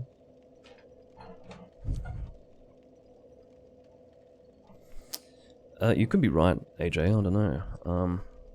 I'm just going to see if there is a better explanation. So, again, just to go over the explanation, it says, from the drawbridge shortcut lever, go through the tunnel on the same side. Oh, I see. I think I understand what it means now. It's not referring to the tunnel, it is referring to the tunnel itself using the lever as a point of reference. I thought it was talking about that tunnel. Anyway, I don't know if I actually made that clear or not, but it was a confusing explanation. From the drawbridge shortcut lever, go through the tunnel on the same side. Okay. In the first room, open the illusory wall. What fucking illusory wall? Oh, the illusory wall. What a good fucking explanation. Let's get a video of it, shall we? Seriously, all this for a Great Lightning Spear. Dark Souls 2 Undead Crypt Great Lightning Spear. Someone will have done it. How to acquire Great Lightning Spear from Undead Crypt. This will be a lot more informative. It's not, the video's not starting off very well. Just show me, goddamn. Alright, so this might be the most disjointed video I've ever seen. This is actually unbelievable. I mean, maybe there is a commentary associated with it, but... Oh, I see. Apparently there is a little alcove that I couldn't actually see. That's really interesting. I think if you have a torch it's much more visible, but yeah, I can actually see it now. From that video. Oh, wow. You spawned literally instantly. I didn't have the stamina to deal with any of that. I stood in front of his thing, whatever you want to call it, statue, and he just wailed on me. He just swung with gay abandon and refused to stop. So, that's lovely. Let's not have a repeat of that scenario. Yeah, I actually find... So, the funny thing is, like, Vextra Life is that terrible in-between point from the old text wikis, text-based wikis, and video wiki. So, you're going to get the information way faster if you just watch a video, for obvious reasons. It doesn't need to be described. But if you read like an old-style text-based wiki, those were written by people who knew how to fucking explain things correctly. Vextra Life doesn't do either of those things. Now, Vextra Life will have video locations for things in Elden Ring, but not for most of the Dark Souls stuff. So you just have to settle for their terrible explanations of things. A part of me doesn't want to sit there and complain because it makes me feel a little bit self-entitled. It's like, oh, I'm entitled to good information even though I haven't contributed to a wiki on Dark Souls in my life. But it's not really about that. It's just Vextra Life doesn't have a reason to exist when there are actually other wikis that are much more comprehensive and better written. So that's the way I look at it. I use Vextra Life because it's more pretty, I guess, and easier to find, because if I'm lazy I just pick that up. But anyway, the Pharos Lockstone location is here. There's an invisible wall. Is this it? Illusory wall, whatever the fuck. I think you press X to access illusory walls in this game. Yeah, here you go. That's why I couldn't see it. It's because it was behind an illusory wall. Like, literally, instead of telling me where the illusory wall was, Vextra Life just said, go to the illusory wall. Okay. Helpful. So there was an illusory wall somewhere here. Nice. Really, really descriptive and really helpful. Precisely the information that I need at Vextra Life. You know, if I need to know where it is, you need to tell me where it is. Right? If I know where it is, it's just extraordinary. It's like, if I'm looking for a Pharos Lockstone location, and I don't know where it is, it's not helpful for you to tell me that it's behind the illusory wall. Obviously, if I'm looking for the fucking location, I need to know where that wall is as well. It's just extraordinary, literally breathtaking that someone wrote that shit. Someone actually took the time to write that, and never actually questioned in their mind, or should I actually explain where the illusory wall is? No, there was no consideration given. Now obviously, if it were the sort of room where I wasn't being assaulted aggressively by thousands of enemies, maybe I'd be able to take the time to look for it. It's a little difficult, under those circumstances, to go looking for some illusory wall somewhere. Sorry, the illusory wall. The wall that I must know about if I'm looking for the Pharos Lockstone location, right? Even though there's no fucking visual indication except for perhaps a message, but like I said, if I'm being assaulted, I'm not looking for messages. Drives me absolutely insane. Yeah, I'm such a stuck-up player for expecting better of this garbage website. Okay, now, we have our final Great Lightning Spear. We can attune spells here, which is nice. I still haven't used Scraps of Life. Should I give it a try? Let's test it out, shall we?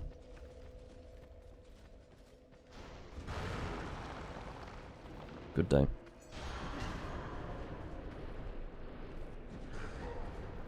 Is it because these guys are undead? Is that why? Oh no, he did actually take some damage from it. My cursory assessment is that it's shit. I mean, it might be good, maybe in certain situations it's good, but I'll tell you what, I'm going to get a whole lot more use out of Great Lightning Spear. That's what I've decided. Alright, we've got 9 Great Lightning Spear uses. That's not too bad.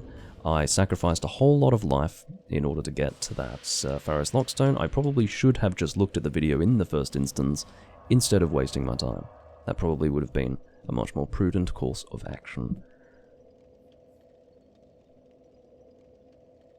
Yeah, the illusory wall system of Dark Souls 2 was just silly. It doesn't make sense to me. Like, you used to attack walls, that makes sense. But then you press X instead randomly. It was something about it didn't feel tactile enough. I don't know if tactile is the word, but hopefully you understand what I mean when I say that. I mean that it doesn't, maybe it's interactive. I guess that's the word that I'm looking for. It's not interactive enough. You're just sort of pressing X and then it'll appear. When you're not dealing with a prompt, like it's not like you're given a prompt to press X. So it feels more interactive to actually strike the wall to reveal the illusory wall, to reveal what's behind the illusory wall. Pressing X is just bizarre. It doesn't feel right. It's just one of those changes that had no business even being implemented. But anyway, so we've achieved that. We've done a few things. We have acquired the last 2 Great Lightning Spears that we needed. We have acquired the Dragon Chime, so I can take that off the list as well. While we're here, do we want to try Velstadt? That sounds a little bit miserable, doesn't it? But if you know why I say it sounds miserable, it's because I didn't have much success with it last time. Not just the boss itself, but particularly getting to the boss confrontation room. That was shit. There are various reasons why that's a struggle. Which I will demonstrate again for you momentarily, because I will give Velstadt another try. But I think before I do that, I'm going to try and allocate these souls just in case I decide to abandon them in the boss room. I would rather, when I say allocate, I mean use them to level up. I would rather make use of them than abandon them, so there you go. That's a lot more reasonable to me. I would instead be abandoning 1,700 souls rather than 60,000. So, did I say 1,700? 17,000, sorry. Alrighty, so we'll put that into strength. That is our priority at this stage, and that will do.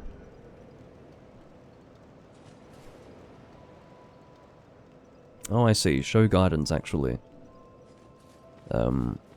reveals illusory walls. That's interesting. I don't think I've actually made use of that miracle before. What am I doing? I am going back to where I just was. The Undead Ditch. Even though it doesn't really feel like you're in a ditch, but that's how they've chosen to describe that location. Alrighty. What I'm going to do is go to the bathroom because I do need to, and then I will return and give Velstadt a try. I might actually, do you know what? Before I do that, I will use all of the souls that I have, which is 17,716, on as many, whatever they're called, human effigies as I can purchase from the vendor in this location. I wonder if it's quicker to access him from, it's probably better from the first bonfire, isn't it? I'll do that when I get back. I will return momentarily.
I really have to do something about my setup being so damn inconvenient to move in and out of.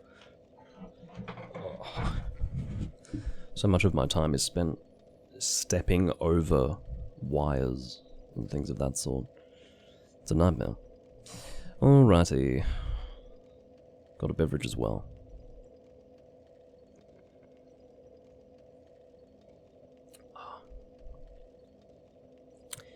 That flavour clashes quite violently with sweet coffee, I have to tell you.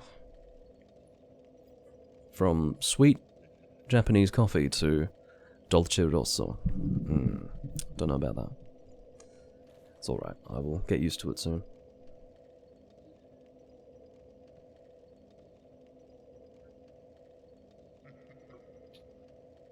Where the hell's my controller? There it is. There are only so many places it can be, Doomlink, really. Where's my controller? Come on. Open your eyes. Where the fuck am I? What am I doing? I went to the completely wrong bonfire. What's wrong with me?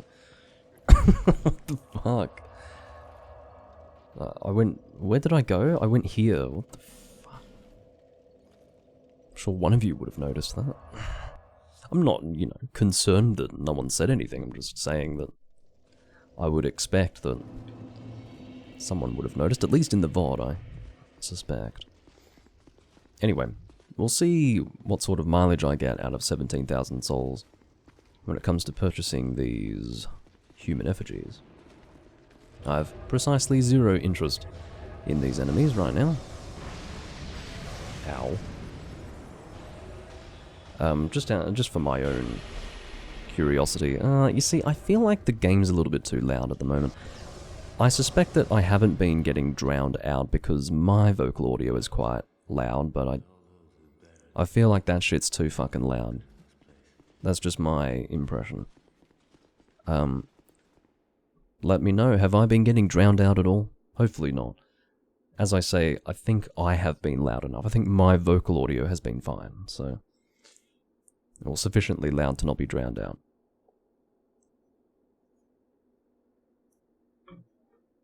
But I've lowered the game volume a bit. Okay, this, very happy man is going to give us some human effigies. 3,000 souls a pop, as they say. Not really a pop. I'm not consuming them. I am indeed purchasing them. Probably should have just gone straight to the boss, rather than wasted my time going to this bonfire and then travelling to the second bonfire and then going to the boss. That's thoroughly unhelpful. Although I suppose I will be able to spawn back at the second bonfire in the event that I fail. What are the chances that I fail? They exist, we'll put it that way. I think I might want to level up my agility at some point. ADP. Wow, that's like the worst possible AGL I would expect. 92. Ugh. Not good. I suppose I really should do that. Obviously this build is, in most circumstances, going to be making use of a shield. I'm not going to be all that mobile. But, and it's a big but, there will be certain circumstances, such as this one, where I am going to want some mobility. And when those circumstances arise, I really should have better agility than I currently do. So... yeah, no, I would say that this is an intolerable amount of agility. So, it's just because I haven't really intended for this to be a light build at all. It's always been very shield reliant, but I'll give it a fucking rest. Phone it in, you prick. But yeah, even if I, for the most part, am going to be shield reliant, I probably should, come on. I want to actually prompt these guys off the stairs. That's how I'm going to be able to access this boss. So let's do that again. As long as one of them comes off, that's really all I need. As you can see, they leash and go back to the fog door, but if I can get them off, there you go, that's precisely what I wanted right there. Okay. Oh, Then again, he's probably leashed back. Oh, this is all over the fucking shop. Let's try that again. If I do get them off the stairs, I can't go so far from them at that point that they run back. There is a delicate explanation for everything that I'm talking about here, but hopefully... Don't you dare, asshole. Don't you fucking dare. Alright, so I'm going to engage you very briefly. And then double Estus. And now we should be sweet. I hope. Oh, I was expecting a follow-up there. So again, this is New Game Plus Velstat. Hopefully I'll be okay. Just take it slow, Doomlink. Just get it done.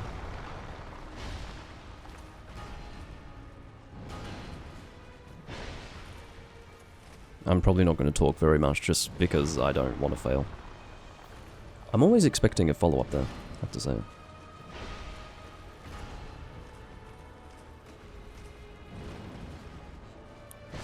When you have poor agility, it really helps to roll into attacks. If you're rolling away from it, it sort of increases the chance that you're going to get caught. Oh, he does do a follow-up. That's why I was fucking expecting it. Ow. Have to be careful here. He might fucking chase after me if I'm not careful.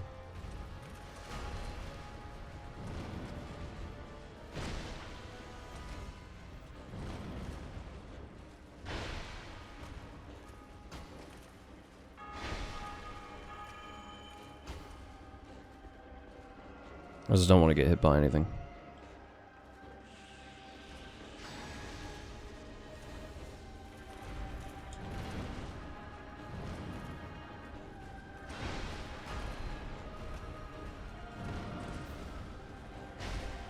As you can see, my damage has been reduced, courtesy of his leveled up state.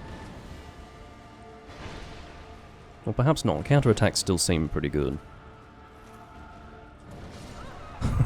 How did that happen, Doomlink?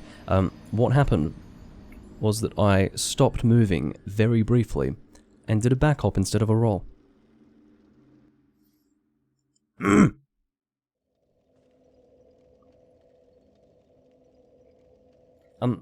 I actually don't feel like I was to blame for that as well. Like, that did not actually relate, as far as I'm aware, to anything that I did on my controller, but it must have done. It must have done. Why else would my character have stopped moving? It must have been because I did something weird on my controller. But that's the only reason why I got hit there. As you can see, not much fucking room for error. I have fully upgraded armor. I am soul level 177, and I'm getting one shot by that boss. So the strategy is as follows. Do not get hit. I got hit and I died. That is the situation. I think my amount of health is acceptable as well. Like, obviously it could be better, but it's acceptable. Still getting one shot, so... And I'm making do with my AGL, so... There you are. Come on, fall down. No. As you can see, I have to contend with your boyfriends if I can't get you down here. Come on. Yeah. Or not. Oh, fuck me. All this business, you know. Poking, poking. Fuck you, arsehole. That's alright. Patience will yield the results. That is the situation. Patience, patience, patience. Of course, every time I fail, I'm going to have less health to work with. That is why I purchased human effigies. Am I using one of the element rings? I don't think so. What, would you suggest that? I'm using the only ring that's similar to that. Do you mean for elemental resistance?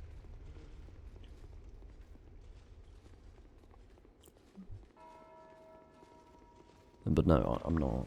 Yeah, sun ring. Yeah, I think what I definitely should do is, obviously, relating to the sun ring. Oh, I've well and truly lost my souls now. But that's okay. I pretty much used them all, I think. Making use of the sun ring, obviously. I will... Oh, that's looking pretty good. I think I can deal with one of them. Can I? Yes, I can. See, as long as there's only one there, I should be okay. But yes, making use of the Sun Ring, I should definitely use my Lightning Spears when he is going to the next level of his fight, I guess. Oh, shouldn't have done that. Is he going to do a run attack? Probably. Double Esters.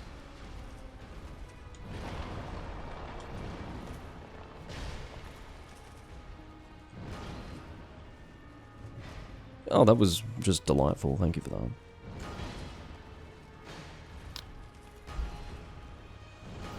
Do you ever have those moments where you feel like your character is just fucking useless? Well, I'm having one of those moments now. There's something about how he holds his weapon. It's actually really unclear if he's going for a follow-up or not. And it's bothersome to me. Anyway. I have to stress that even with poor AGL, I don't feel like my timing has to be that on point to get through his attacks. Might be because of the nature of his attacks. Maybe there isn't like that lingering hitbox. I guess he has very forgiving attacks. Yeah, high mobility loadouts, very effective against Velstad. And hopefully I'm demonstrating that fairly well as I fight him here. See, I'm trying... Did you see how much I had actually waited before attacking? That was precisely so that I wasn't doing a running attack there. And it still was a fucking running attack. It's fucking ridiculous.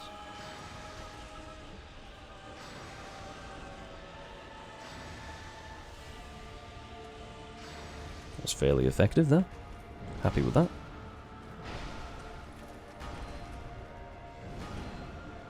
Follow up? No. Again, it's just how he wields his weapon. It's sometimes unclear. See what I mean? It's not very well defined.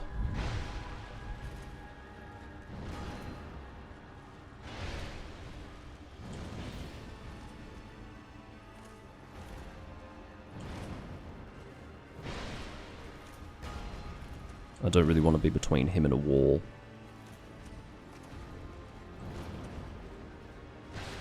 I'm not going for any follow-ups, and I'm not doing the strong attack. Last time I went for the strong attack, I fucking missed at point-blank range, which was obviously very unhelpful. Oh, a follow-up that didn't make contact, which is nice. Need to keep an eye on my stamina. Wasn't looking good there briefly.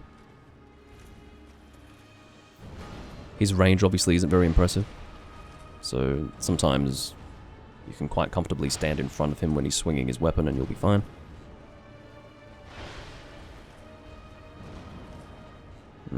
Gonna hold off because my stamina is looking unfavorable. I think that's a, yeah, you could see that the first swing was a little different because he was planning for a follow-up. And he's dead. The most difficult part of that fight, obviously, getting into the fucking boss room in the first place. Royal Soldier's Ring, I'm assuming that is specific to the New Game Plus confrontation. We'll see what that does, I can't even remember. Royal Soldier's Ring. Well, I think that stacks with the Dragon Rings, but I'm not that desperate for the equip load. Hello, Ethan.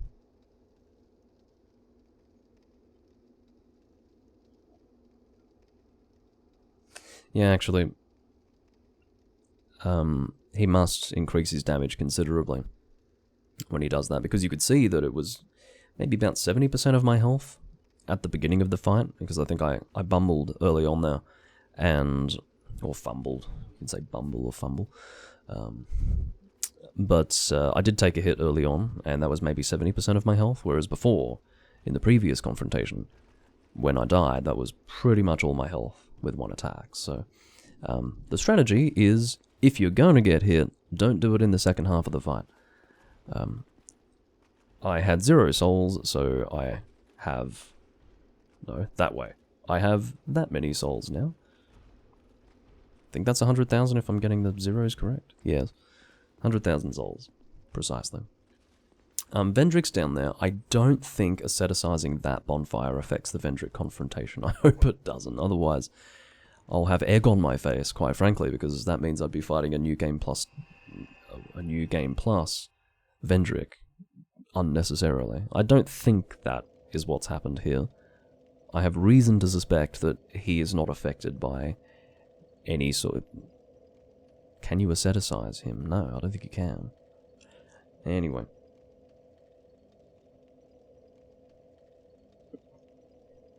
Well, I'm glad you can chat now, Ethan. That's good to hear.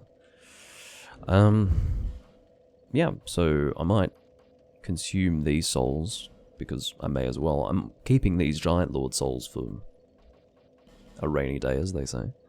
So I may as well use these now. Not the Velstadt soul. That is the entire reason why we did this. I'd be really pissed. I mean, I'd get around it somehow. I'd just take this to Bonfire Intensity 3 and do it all again, but I'd rather not, obviously. We are now at 123,000 souls. We will return to Majula and do some leveling up.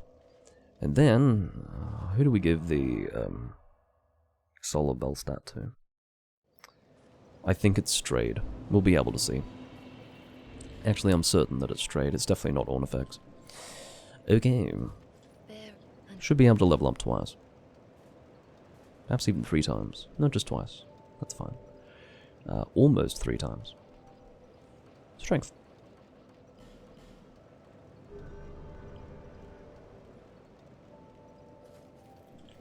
Okay. Get our shield back out.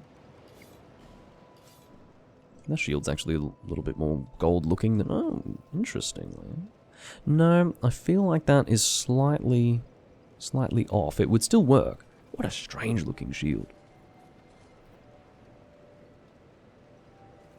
It's so strange to see it so low to the ground, yet only coming up to about waist level. It just looks wrong.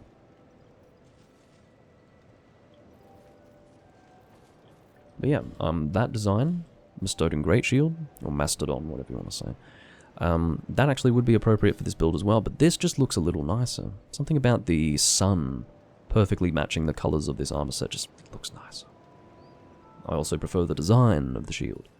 On top of that, I've already upgraded the shield, so fuck off, I'm not using the Mastodon Great Shield. I wonder how they compare to one another.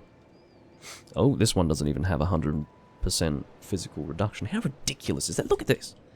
Maybe they... Okay, maybe the argument logically is that because it only blocks up to waist level, it doesn't give you 100% physical damage reduction. Okay, I can accept that. It's like the shield should be bigger than it actually is. It looks like a baby shield, which makes precisely 0 sense because they are gigantic when you see them on the mastodons. So I don't know what that's about.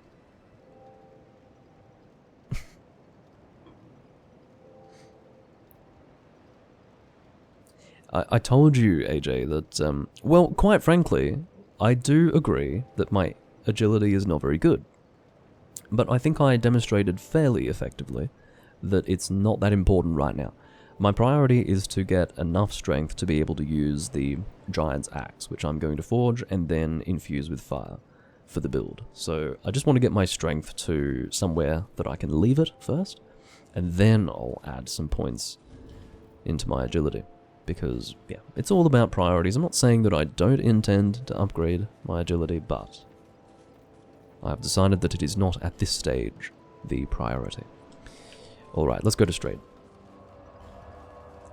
Old mate Strayed.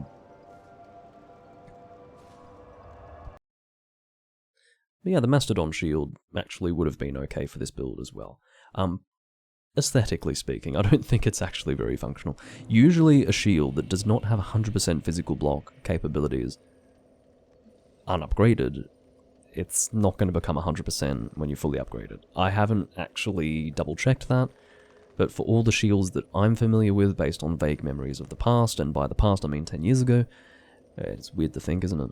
10 years ago this game came out. If the shield didn't start with 100% physical, it's probably never going to get 100% physical, and that, to me, is shit. That was one of the things that they implemented into this game to make it harder.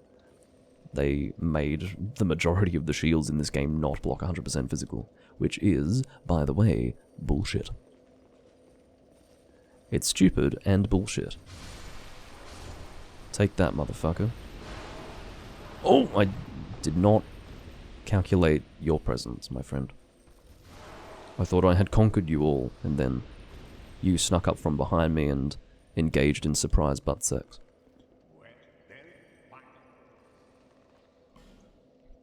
A non-consensual surprise butt sex. So the smelter sword is what we're going to make. That looks really cool. I don't know if you can see it. I'm not going to highlight it because you can see even less of it, but even though it's grayed out there, that looks pretty cool, doesn't it? Not the Pursuer's Ultra Great Sword, the thing to the left of it, the smelter sword. That design is very attractive. And there is the giant stone axe. It turns out that the strength requirement is 45, not 50, and certainly not 60, so I don't know where the hell I was getting that from. Just goes to show that sometimes my memory is abysmal. And that begs the question, do I actually want to increase my strength any further? Because I think it's currently at 45, so should I leave it there? 50 faith, 45 strength? That's probably acceptable, isn't it? Take ADP to 20 maybe, leave it there, and then focus on vigor and endurance going forward. I mean, attunement could probably be upgraded to 30 as well. I think it'll need to either go to 25 or 30 in order for me to get 5 slots. I don't know if it's going to be 6 slots on 30 points, I don't remember. I just remember that you get very immense diminishing returns. It's weird to say immense diminishing, but the diminishing returns are profound as you go beyond 30 attunement, as I recall. So, yeah, possibly 6 slots at 30? But you're not going to see an increase like that after 30, no way. After 30, I would presume it's going to be 1 slot for every 10 points, and then might even go so far as 15 points later on. I need to do some power stancing. I will do that with whatever dexterity build I do next, although I think power stance would be more appropriate, or rather a build in which you are making use of power stance would probably be better described as a quality build, because usually you're going to need a lot of strength as well. I don't remember the calculation for power stancing, but generally speaking, you're going to require a lot of strength based on what's required. It's something like double what the stat requirement is. Maybe it's not double, but you're going to need a lot of strength, generally, if it's something big. If it's something small, generally not, but power stance, especially with, like, you know, the warped sword. Is that what I was thinking of? No, I think it's the same for warped sword. I think I'm thinking of the requirements for power stance in general. Yes, that's what I'm doing. Thinking of that. If you want to use power stance with really heavy weaponry, you're going to be looking at very high stats. That's my recollection. So, yeah. I will have to do a build for that in the future. And I do just want to make use of power stance in general. It's a lot of fun. I just haven't done it recently, so at some point in the future I shall. I still haven't actually done what I intended to do in coming here initially. Trade for Sacred Oath. Repel. So, what is the... surely not... 4 slots for Sacred Oath? You have got to be tickling my taint. 4 slots.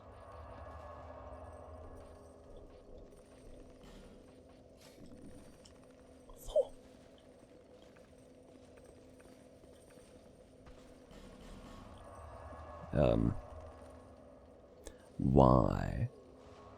Why is it 4? That's just excessive. Is it really that strong? Is it that good that it's fucking... Like, okay, make it 1 use and 3 slots. I would much fucking prefer that. I don't need 3 uses, Jesus. How long does it last? Fuck me, sideways. 4 slots for Sacred Oath. It must be extremely effective. I mean, that's why I got it, I guess, but I didn't think it was going to require 4 slots. All of a sudden, almost without any, well, without any expectation whatsoever, my priority has become upgrading attunement. Because that's crazy. That's... I almost don't think that's going to work. So if I want Sunlight Blade, Sunlight Spear, possibly a Hex, and Great Thunder Spear, or whatever the fuck it's called, I'm not going to have room for Sacred Oath in addition to that. That's ridiculous. Not with 4 slots as the requirement.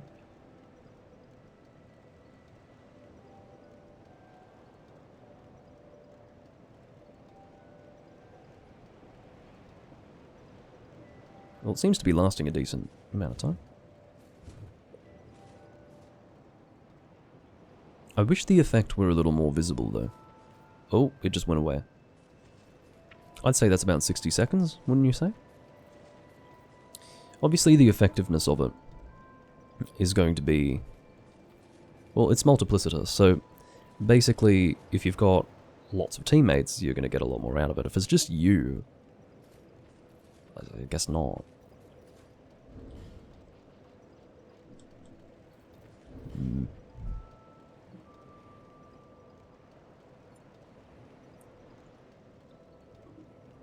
I think multiplicative is what I wanted to say.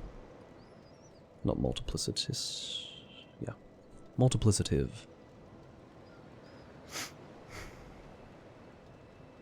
Okay, we've got the miracle description as written by AJ in the chat. Increases physical attack damage by 50 and physical defense by 75 for you and nearby allies. Duration depends on faith. That's interesting. So it's not efficacy that is affected, it is duration. Only gives a bonus of 25 physical attack if normal weapon is infused. That is assuming that it's a weapon with an actual manual infusion rather than something that is innate to the weapon, such as a boss hole weapon. Apparently things still need to be tested even though the game came out 10 years ago, so presumably that was written some time ago. And no one ever tested it, which breaks my heart. Not really. Interesting. Sacred Oath is probably not something I'm going to use right now, but I may use it if I have just an unreasonable number of attunement slots for some reason. As you can see, the actual number of attunement slots that you can possibly have is quite high. I don't know if you can actually go beyond what's actually here, so what are we looking at? It looks like about 14 there. Let me count that out. Yeah, 14 just on that first page, and it looks like you might actually be able to go beyond 14, which is fucking crazy. Maybe the diminishing returns are not as excessive here in Dark Souls 2 as compared to the original Dark Souls, for example. I actually don't know, but maybe 4 slots for Sacred Oath isn't quite as unreasonable as I first thought in a game where you can get this many fucking slots. That's crazy.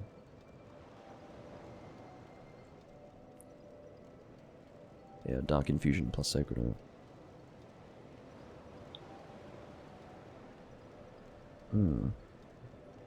I don't really recall... Well, this is the thing, AJ. I don't actually know what the community did, because I totally lost interest in the community when they were all singing the praises of this game without actually having any knowledge of how it detracted from the series. They just didn't care. And in addition to that, I only engaged with the PvP for a short time. It was probably... It wasn't when the game came out, it was maybe a year after when I returned to the game, I think. Maybe it was 2 years later. A year and a half to 2 years later when I returned to the game. I think it would have been early 2016. I did a bit of PvP then, made some PvP builds on the PS3, but yeah, for the most part, I was not involved in the community at all, because I genuinely despised them. As a collective, not individuals from the community, just, you know, the community together. I despised it, perhaps is what I would say. If I say despised them, then it sounds a little more personal and individual. Okay, well we can take that off the list of tasks. Sacred Oath, that has been taken care of. Let's say that was a good achievement. Managed to level up with the souls from Velstadt as well, needless to say. Also, the Defender Greatsword from Throne Defender. So 2 things that are going to happen a little bit later on. Defender Greatsword from Throne Defender and Chime of Want from Nashandra's Soul. That's not going to happen. The thing with the Covenant of Sunlight is that I actually do need to be in the Covenant of Champions in order to effectively grind anything. Maybe not anything, but the majority of things. For example, Twinkling Titanite, which I still require for my current Chime.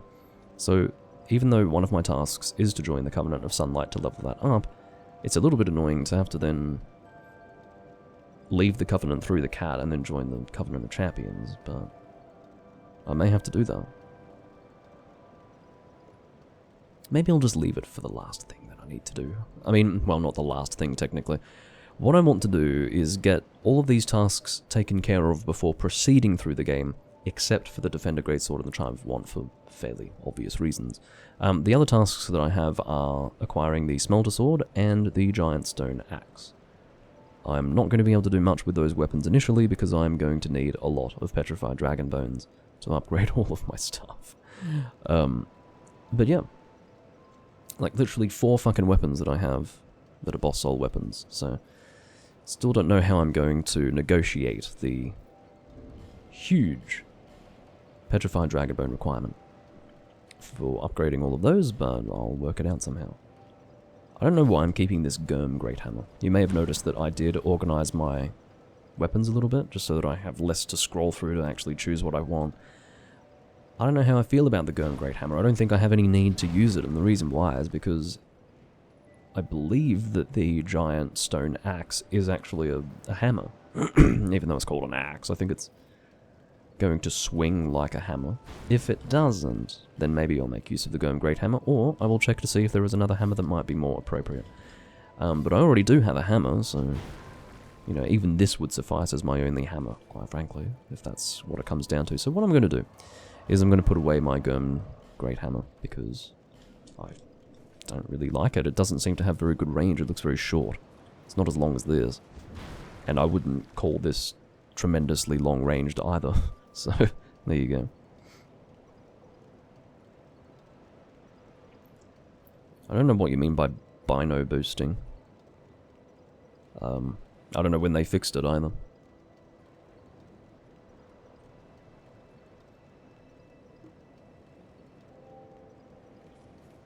Sounds pretty crazy though. What I noticed was that roll backstabbing was still a problem in this game. I think I remember that. Was it? No, maybe. I don't know. Backstabbing never felt as good in this game though, because there was an additional animation attached to it. Just always felt terrible. It's not a backstab so much as it is a backslash. Which to me is dumb. What the fuck? It's nowhere near as good as a backstab. It has to be said. Let's go and acquire the Smelter Sword and the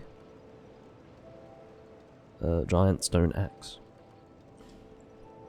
I need to make sure that I am asceticizing the correct bonfire. That's very important. This one should affect the Smelter Demon. This one, fuck knows. This one affects the... Maybe the... What the hell would that affect? There's no way that that would affect the Smelter Demon, because this bonfire comes after the Smelter Demon, so it must be this one. This obviously affects the Great Lord, or whatever the fuck. What's his name? You know, the demon-looking thing. That affects the demon-looking thing, so God knows what this affects. Maybe it's just the location. It won't actually affect a boss of any kind, which is probably perfectly reasonable. This, however, should be what I need to asceticize. Oh yeah, the binocular glitch. I do remember that. I never used it, but I had heard about it, and it sounded fucking ridiculous. I don't remember what it looked like, but I do remember that being a hot topic. The fucking binoculars.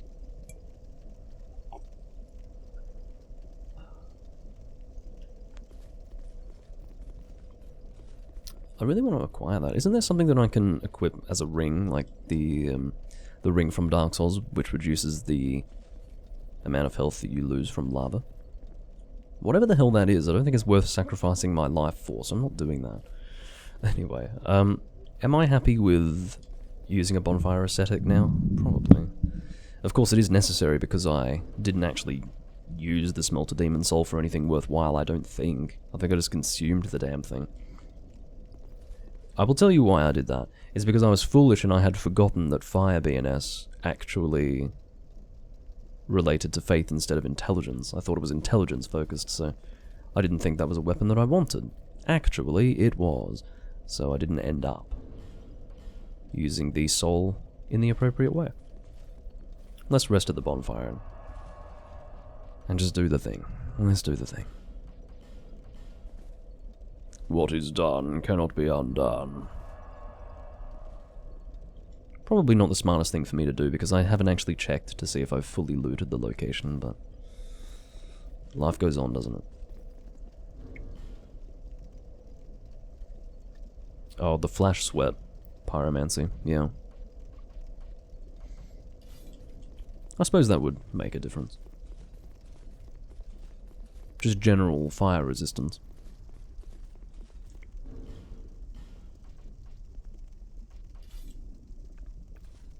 Well, no, I should save all this business for the boss itself. Oh, very well. Hello, my dear friends. I missed you so terribly. Oh! Maybe I should just run past you to find the boss. This is just not gonna work. Look at you just edging towards me. It puts me off. He missed me. I don't think I would have been able to block that, actually. Well, I don't like the way that works, so what I'm going to do is run past all the enemies and see how I go. Even though I have used a bonfire ascetic, it shouldn't change the environment itself, which is to say, the lowering of the bridge and all of that business should still be in effect. It is actual New Game Plus, where, or rather, doing another playthrough where you would have to do that again. So I think we're safe. Get away from me. Get away from me, sir. My stamina just looks pathetic right now. What is going on? There's... Oh, fucking hell, I forgot about that. Bloody... Yep. Fucking sniper over here. What a bastard. Hey, are you suggesting to me that he already had an arrow ready to loose? Or is he just that fucking fast at shooting me? Either he was ready to go, waiting for me to arrive, or he draws and fires that shit at a speed that breaks the sound barrier or something. I mean, that's unbelievable.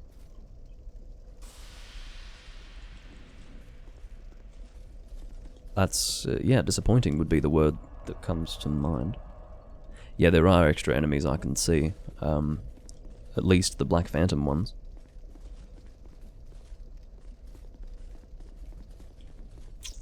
Anyway.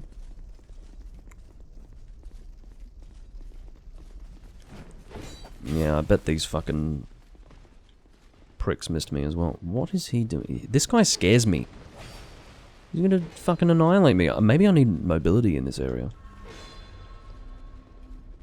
How did he deal damage through my shield? It was only a tiny amount, but it looked like he did actually harm me through my shield, so I don't know what that's about.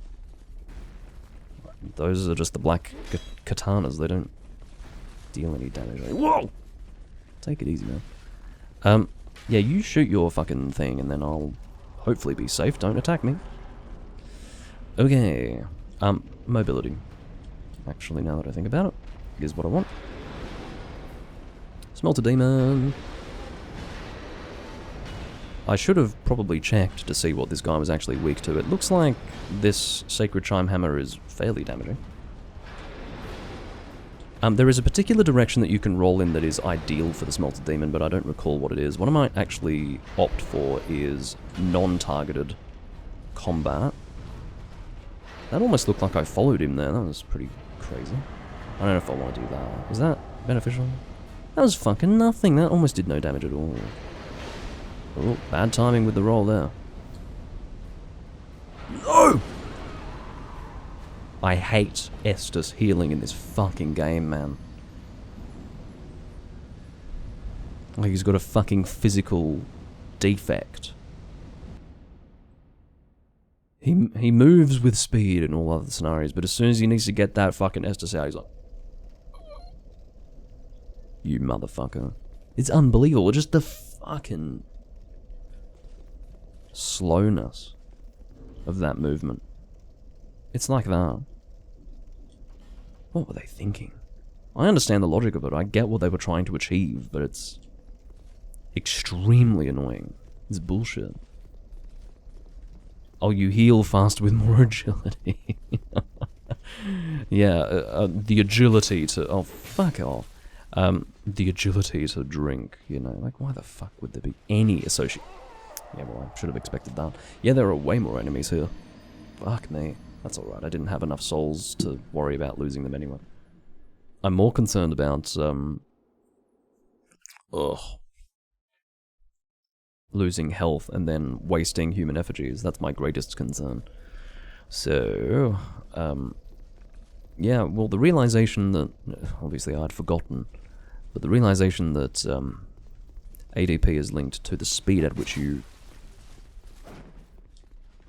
heal with Estus, that's alright. Well, I'm being an idiot. I'm going to a bloodstain and attempting to pick it up, even though there's nothing on it. Okay. Time to pay attention and do a little better than that.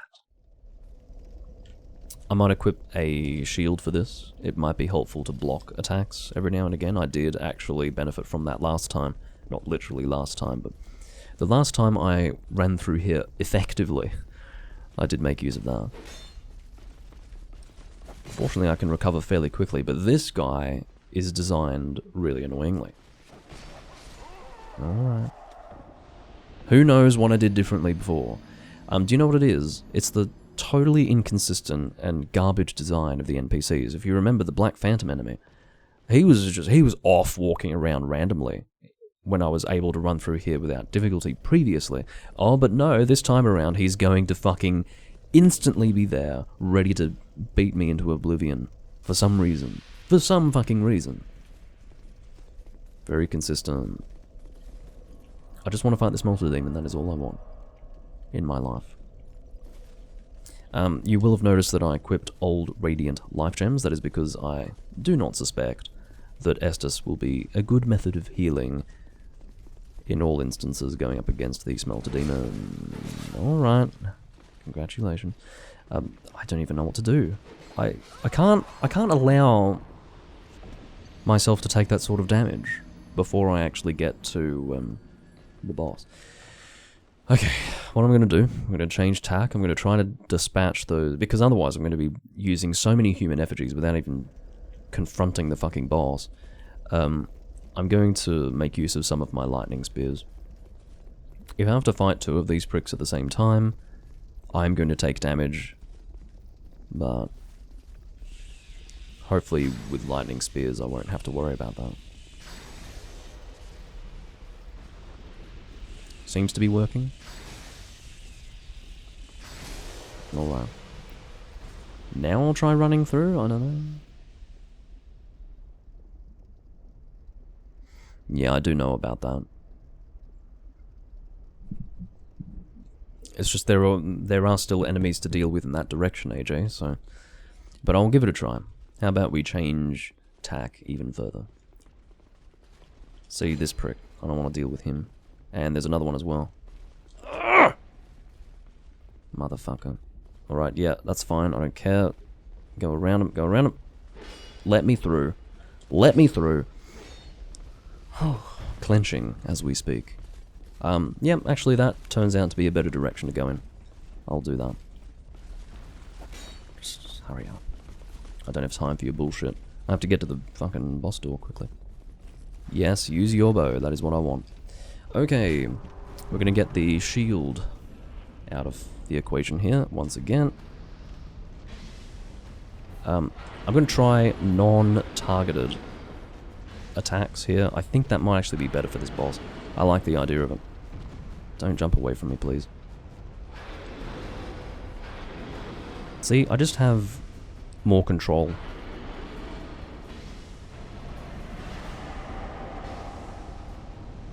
I realized that during that animation he is able to resist my attack damage a little better. He's going to harm me slowly but surely. Flash Sweat would be great against this boss. But it is what it is. I've got old Radiant Life Gems at the ready. Yeah, oh! That wasn't good. That's fine, I'll just use this business. And one of these. Hurry up, you fuck. This is where it gets a bit harder. As I recall, his flame sword has a more lingering... I pressed the button, motherfucker. Why are you harder than Velstadt, you prick? Why are you harder than Velstadt? Well, he is. His flame sword is harder to deal with. Okay. I don't know if I can summon Lucatiel. I don't think I can. I've already killed this guy, so... Lucatiel will have moved on, etc. You can see, though, that the damage that I'm dealing is pretty reasonable. Like, it's not bad.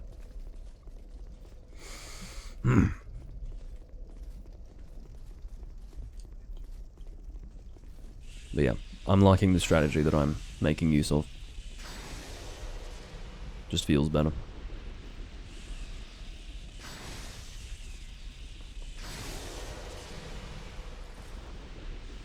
I'm probably not going to use the shield, I'm just going to roll, see how I go.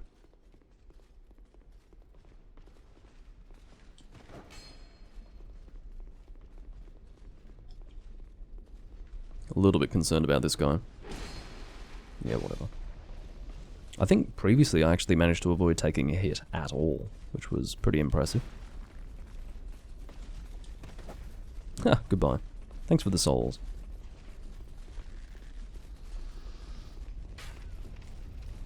Alright. Let's do it. Don't need any souls, so I'm not going to get my bloodstain. Don't care about it. Probably not a good idea to go for another attack there. Okay, now, why does he deal so much damage? Why am I using Estus? That is really ill-advised.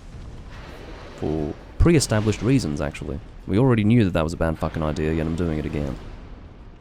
Am I... Oh my god, I hate you so much.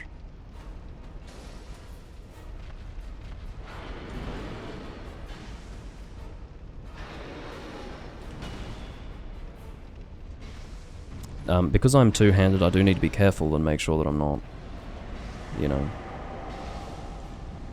doing the R2, because otherwise I'll be doing that stupid dark attack, which is not good. It's not that helpful. Okay. Not gonna talk, just gonna fight. Timing is just a little different there.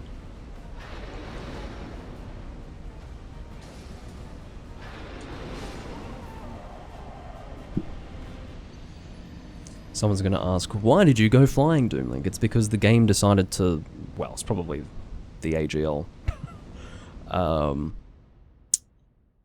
literally rolled onto his sword, but it was determined that despite the fact that I was literally rolling onto his sword, I took the damage. So, that's alright, we'll try again. With less and less health each time. I forgot to kill you guys. I'm really wasting my time now. It's alright, I'll try healing. Fuck off. Fuck off. They run like insects. Despite being knights. It's all about the difficulty. It's not about the realism. It's not about the good game design. It's all about knights running like insects. They do little tiny... walks, little tiny steps, and then they cover a whole lot of ground really quickly. Oh, look at that fucking tracking. He's magnetized to me. What's that about? It's all about the difficulty, not about the good game design. Thanks, From Software.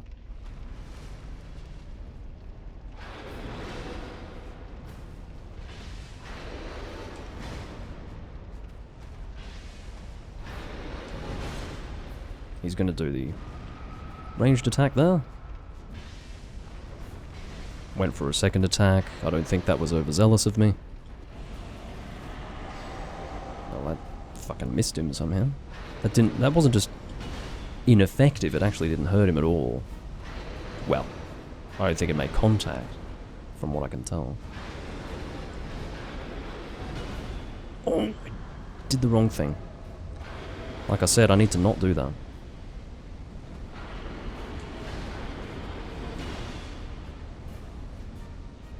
I knew I was out of range though.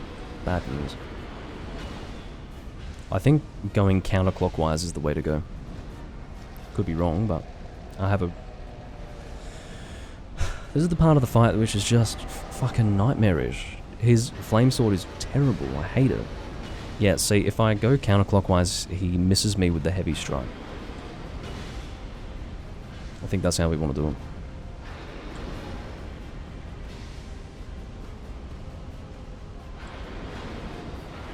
Yeah, his accuracy is so much worse when I go in that direction. So whether I target him or not, that is ideal. I'm not taking any chances with my health right now.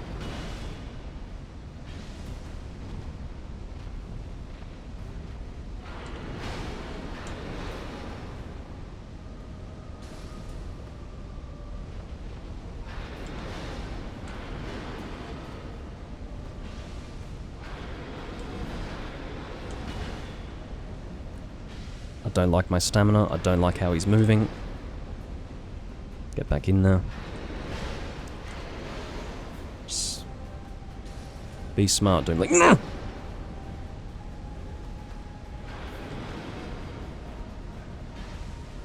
It's like a dance, which I failed. Fucker. Just take that big, wide flame swing, which covers pretty much everything in front of him. But yeah, counterclockwise is the way to go. That's how we want to do it.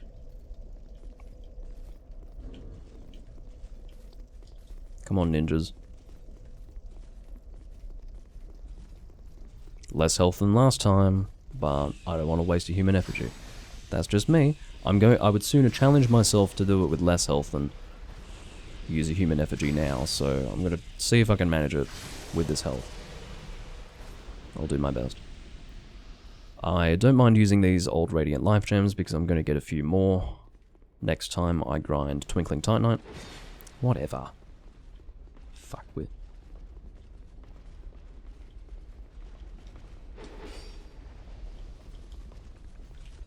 I shouldn't do this. See what I mean?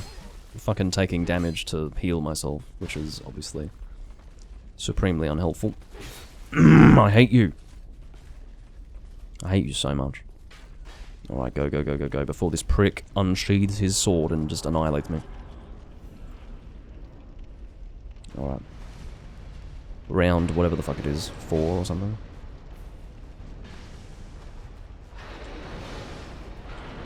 My shitty timing, but it didn't negatively affect me there. Why am I... Like, I was smarter with that last time it happened. Why am I doing worse now than I was before? It's the ultimate question. I can hit you within range, apparently, because I suck. Yeah, you do that. Whatever.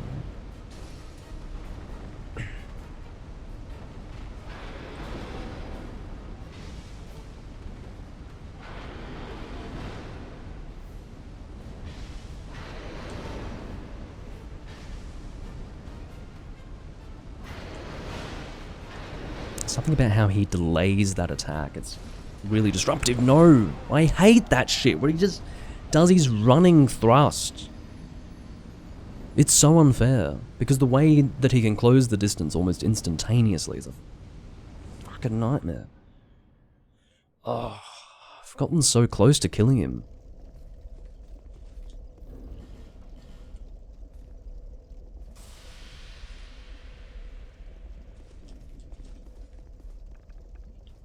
So fucking frustrating.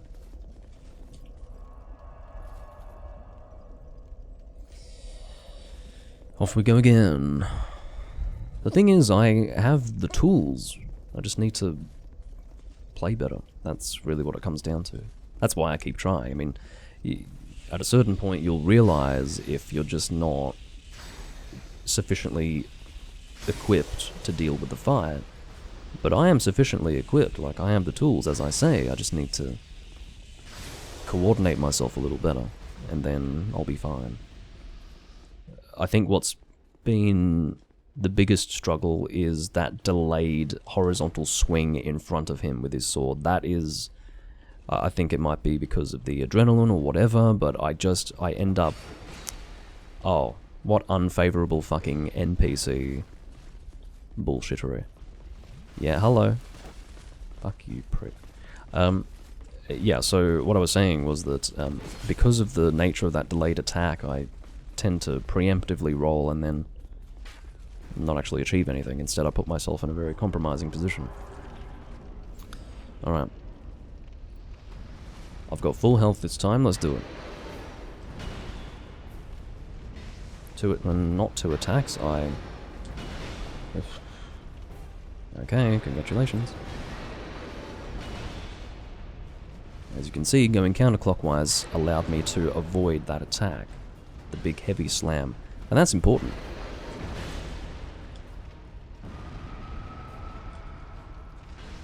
Let's do one attack, let's not be greedy.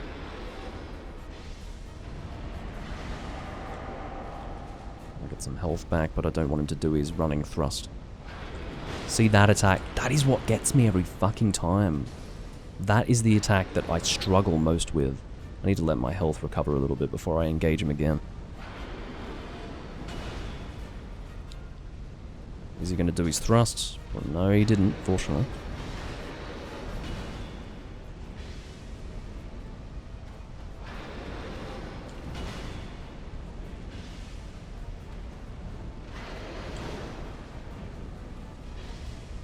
My range just managed it. Anything? 42 damage. Fucking hell. It's nothing.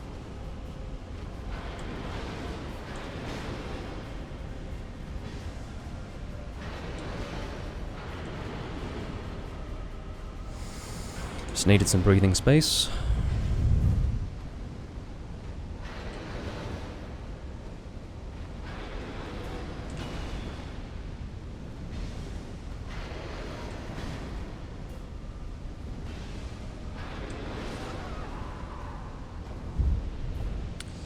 He was very, very slowly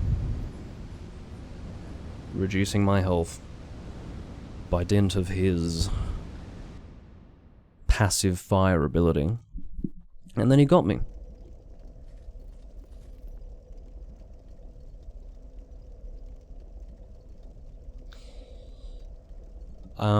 More importantly, AJ, those water pots you're describing in that room, they might still work when I engage the boss, but by the time he has that flame effect, they will have definitely worn out by that time, I think. It's a good suggestion, good thinking. Definitely thinking outside the box there, but I don't think they will last that long. I don't know how long they last for, but I don't know. Maybe it's worth a try. I think the only reason why I wouldn't do that is because I might open myself up to an attack from enemies that I'm really just trying to get past. I don't want them to congregate around me. I want to get away from them. Oh, fuck you, you prick. Take this. Apparently being covered in water by those water pots is the best fire defense buff in the game, which is... It makes sense if you've got things like flash... Whoa! What the hell was that game performance? Water pots. Oh, not seeing it. Thought you said it was the room with the crossbow. Fuck. Okay.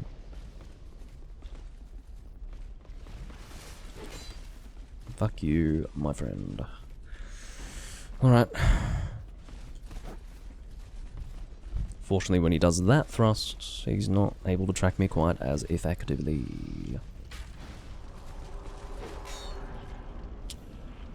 Take 5 or 6, something like that. I think my strategy has been really good, by the way. I'm happy with it, I'm just not quite managing. I should have gone for a second attack though. I'll do it this time. Oh no, his fire effect is...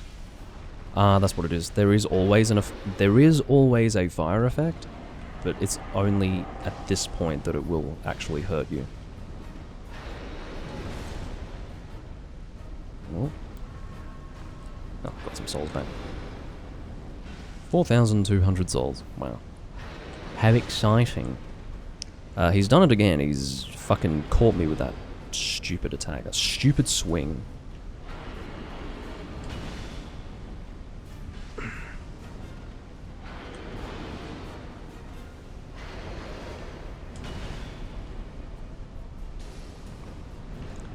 The Radiant Life Gem actually helps with dealing with the fire damage.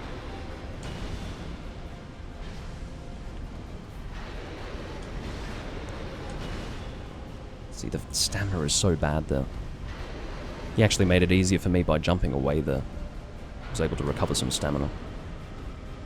I think that's really what I've been getting fucked up by. I haven't been watching my health towards the end of these confrontations. That's been really problematic. I think the slow damage that he's been dealing to me has just caught up. And it's been the end of the fight. That's why I've failed pretty much around the same time every time. It's because eventually... Oh, shit. Eventually... Is he going to do the thrust? No, he's not. He might now. Sort of baiting him into it. See, that fucking attack. That is my Achilles heel. I can't deal with it. In addition to that, the boss room just feels so small for him when he's swinging that giant flame sword around. I don't know if it's because I have an aversion to it, because I'm intimidated by it, but it just feels like it's insufficient.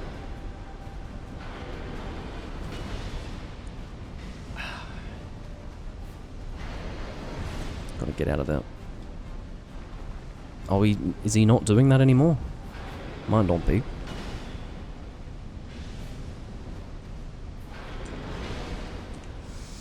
And then when am I going to heal? Like, when am I going to be safe to heal now? Do you know? There's like a certain... Like, it's just not knowing when he's going to do that attack. It's scary. And he's got me. He did 2 of them in a row. 2 of them. Oh, fuck this guy. It's that running thrust. It's the fear of him doing that fucking running thrust that has been chastening every fucking strategy. Like, every time I have to go, oh no, hold on. I need to be careful, can't be too aggressive, or I can't heal now, he might do his running thrust, you know, that is fucking me up. Really badly.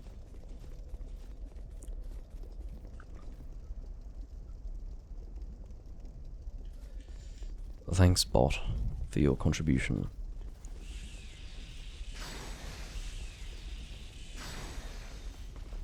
I hate it when I'm just doing my ranged lightning attack, and this insectoid fucking ninja evades it effortlessly.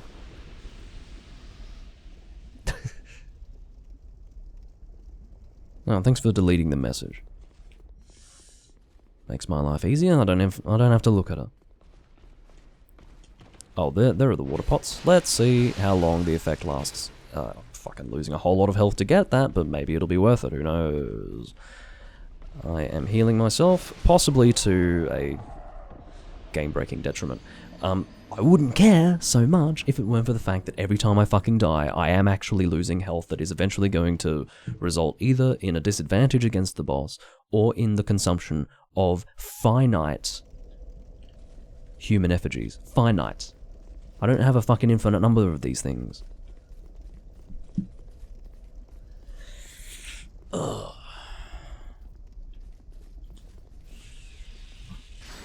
This is some bullshit. And there he goes again, just casually evading my ranged attack. I hate you. Look at me, I attack so quickly. What? Motherfucker.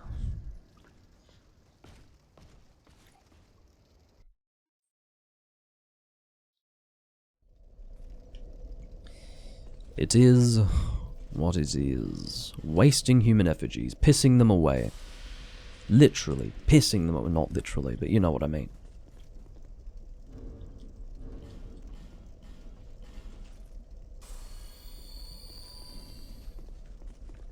I don't want to use all of my Radiant Life Gems before I can successfully kill this boss. I really don't. I think they've been very helpful to me. Remember, just for anyone who's not aware of this fact, I am fighting the New Game Plus version of the Smelter Demon, not the New Game version. And I am still in New Game, so there you are.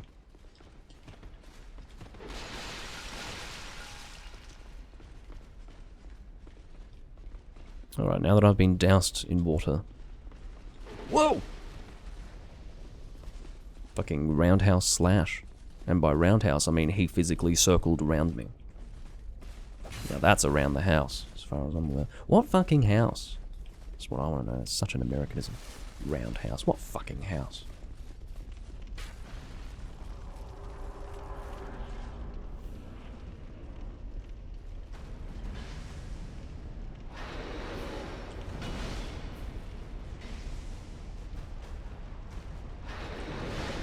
Ugh. My least favorite attack. That might be one of my least favorite attacks of any boss ever. So simple in its design, yet so effective in hitting me every fucking time. I just don't want to be standing there and getting hit by your bullshit. I don't mind losing a little bit of health every now and again, but I feel like I'm losing too much health and then not dealing much damage to you in return.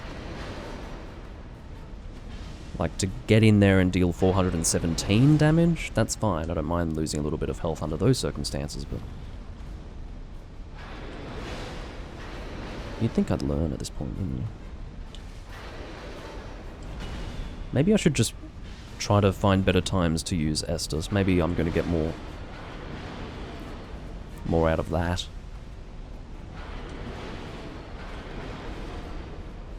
I won't attack. Oh, shit. But yeah, that's pretty much the idea. I don't want to be attacking him during that period. I just don't feel like it's worth it. Not for the amount of health that I'm losing. He caught up to me. I wasn't moving enough, obviously.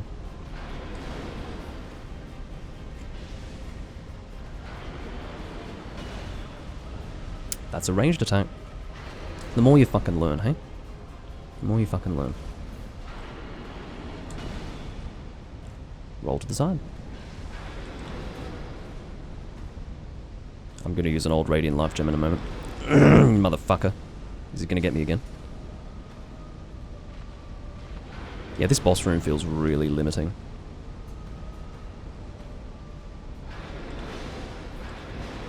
This is the worst I've performed in any fight up until this point. Motherfucker! I need to make up for my very docile approach to this fight.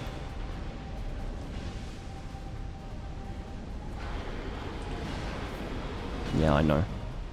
And I know I'm safe as well from that fucking attack. Do you know what I think has been most detrimental to my strategy? It has been trying to heal. If I can figure out a way to just not take hits, I think that would... I mean, it's fairly obvious that that would be ideal, but seriously, if I am not putting myself in a situation where I need to heal... I'm just going to stop talking. I'll do better if I stop talking. But you know what I mean.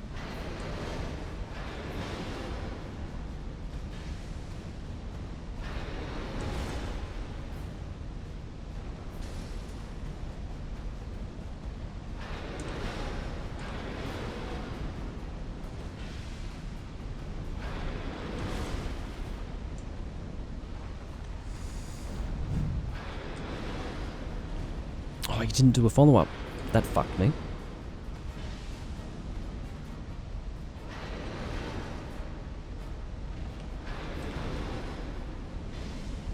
One more hit. Just do it.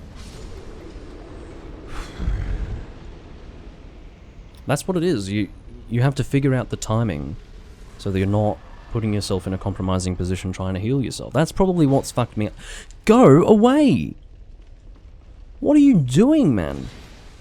You know, I dealt with the boss and then get killed by you. Fuck off. Jesus. So that's probably what's... Oh, don't use it. Too late. Yeah, that's really what was most difficult for me. It was... you know, trying to keep myself alive while healing. That was really difficult.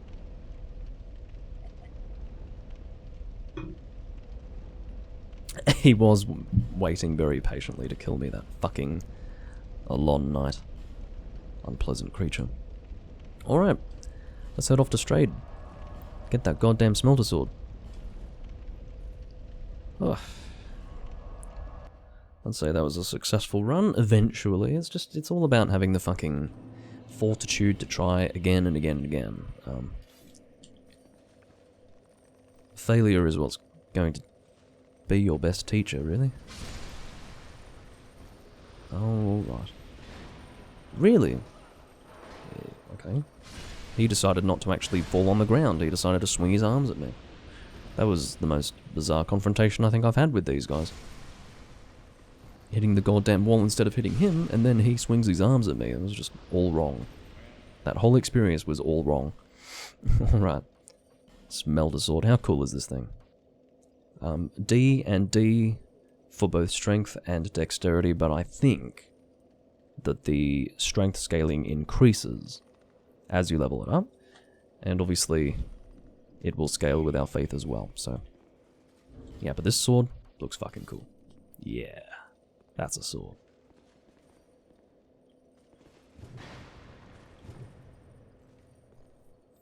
Can't have a faith build without this thing as far as I'm concerned. It does have a special strong attack. Fuck yeah.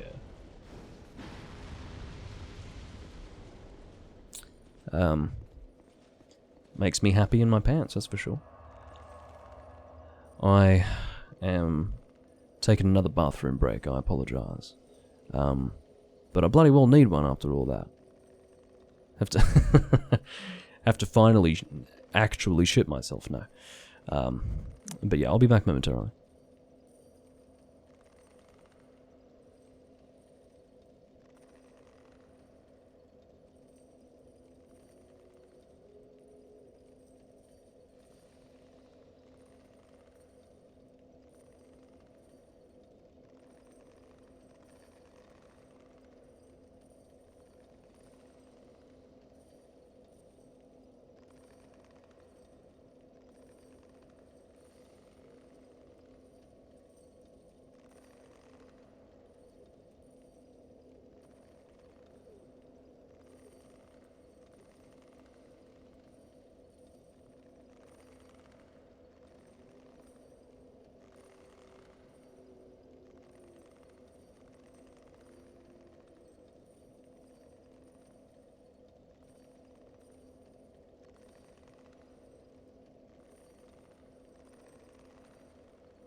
Oh no, I unplugged my webcam. That's annoying.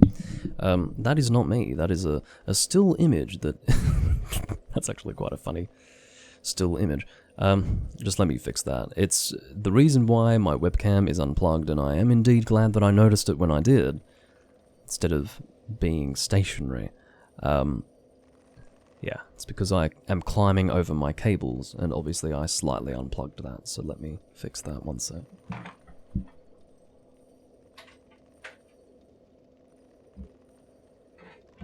I have encountered that before, actually, where my webcam gets slightly unplugged. It's very annoying. Don't worry, it's about to be fixed.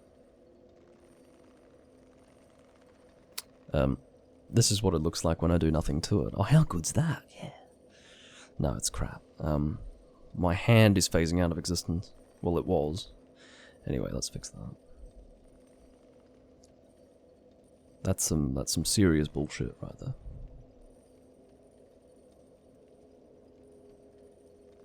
Ah. Back to the way it should be.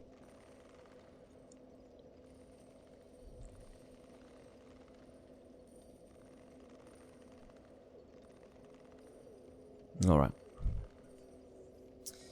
And we're back. We are slowly but surely, well not slowly but surely, we are very quickly and effectively getting through all of the tasks that I have set for myself for this build, at least for now. But yeah, things are looking up. The build is a lot healthier than it was, that's what I'll say. It previously was very generic and unrealized.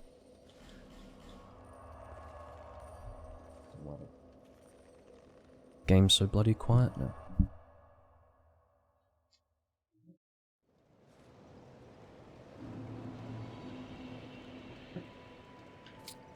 P-Berry says that there might be a follow-up on the special. Let's have a look. Ah, okay, so it's not like a special attack in and of itself, but it does remain fiery, so yeah. There are follow-ups indeed, which is pretty cool.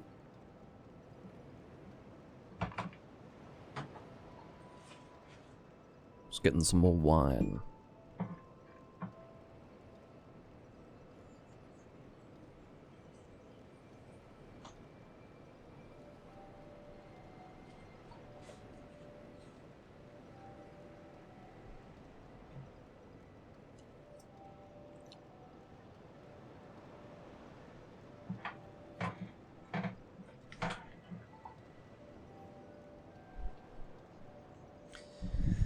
Okay, one more weapon to go. It's going to be a much easier boss fight than the one I just did, I might mention. But I have to be careful to make sure that I get the right bonfire. I think I can get the right one, I hope.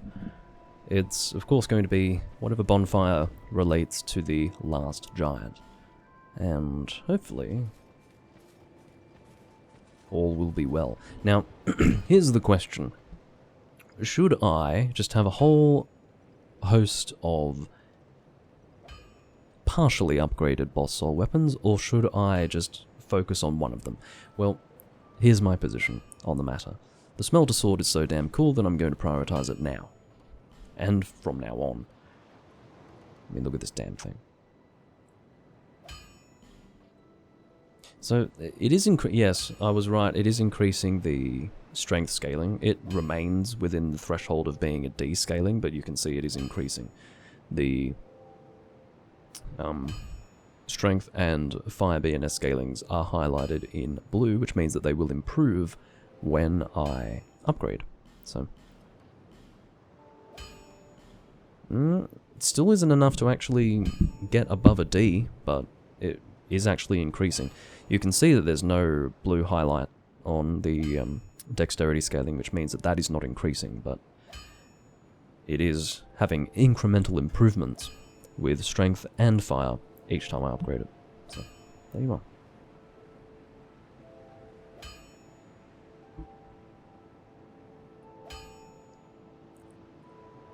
D's nuts, yeah, I agree. At this stage, I was hoping to have, you know, for a +3 upgrade, I was hoping to get to a B scaling, well, maybe a C. Maybe B is a little bit excessive, but you know how confusing this shit is? So, it says Smelter Sword +2, but it shows you what you're going to upgrade into. It's really fucking confusing. So, despite it saying right there, Smelter Sword +2, what it's actually showing below is Smelter Sword +3 improvements. So, I mean, I don't know what they're thinking when they do that. It's confusing, and again, whoever designed this game needs a good smack up the back of the fucking head. And I think they did get that, because Dark Souls 3 was very much an improvement on this game, but anyway. What kind of damage are we dealing? 489? Let's just figure this all out. So 489, 522, pure raw. This is probably my best weapon. It is fully upgraded, admittedly. 537, 689, fuck. And 594. Well and truly, this weapon is my weakest at the moment, which makes me sad. Even compared to this, yes, oh, fucking hell. I'm sure it'll upgrade into something good, but it's not looking good at the moment. I wonder if I should... do you know what? What I actually wanted to do was to make the giant stone axe fire infused, but now I'm thinking that that's a stupid idea, because if you think about it, I have already 2 fire weapons with that are automatically fire with no particular infusion, so I should just make another lightning one. As I say, I think I can change the infusion later on if I want to, so I might just do that. Let's go and fight our friend, the last giant. It must be that one, right? I don't know what bonfire that is. No, I do know. Do I know that one? No, I don't. I do know that one. Yes, I do know that one. And that should not relate to the last giant. It should be this one. I'm going to use a bonfire aesthetic on that. And if I'm wrong, then hang me. Quite frankly.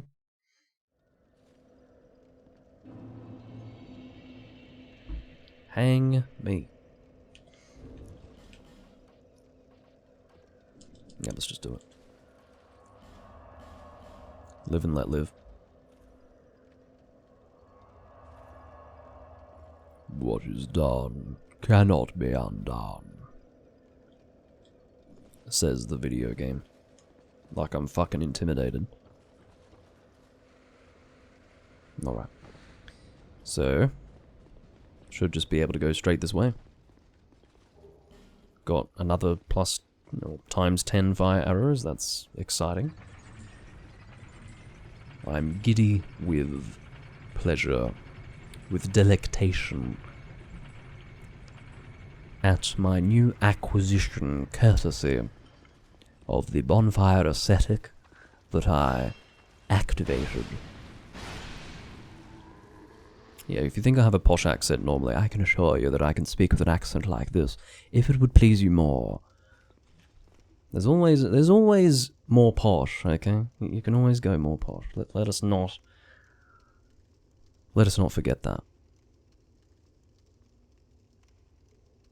I'm scared that in 10 years, this is precisely how I'm going to talk. Good afternoon, everyone. I'd like to welcome you to the Doomlinks Live Hunt series. I don't want to talk like that. I have to say, I really don't. If I must be honest, I do not want to talk like this. I think that it is going just a little bit too posh, to be honest. I don't even know if it's like a real posh accent. It sounds posh to me, but...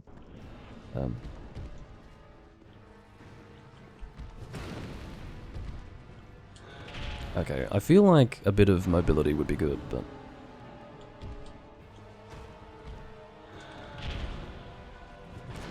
Oh, love this sword. It just looks so good. It's so satisfying to use. I don't care that it's my weakest weapon. Check this out. Yeah! Immolate him. I have to remember that this is still a boss and it can hurt me, and it is indeed New Game Plus, so I have to be careful. I should be some kind of master of giants at this point after having killed so many giant lords, but... doesn't mean I can be completely complacent. Oh, he's pulled his arm off. Now he means business.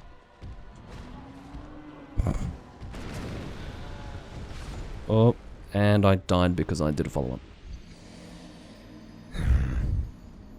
I really have no business dying to this boss, even if it's New Game Plus. It's the fucking last giant, come on.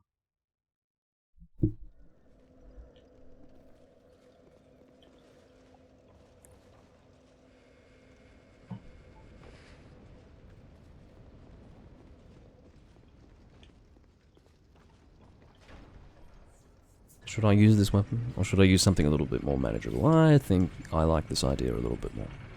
Let's go with a shield and with our strongest weapon. That's one way to ensure that I don't encounter the same failure. I will let that undead individual try to chase me and then fail. Look at how almost unhinged he appears when he runs at me. Like a rabid animal.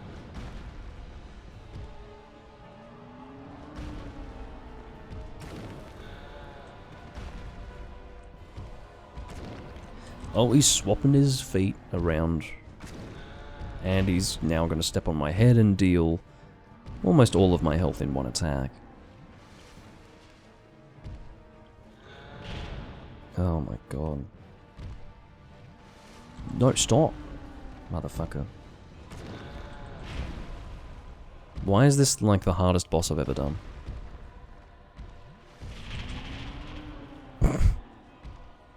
It's almost pathetic.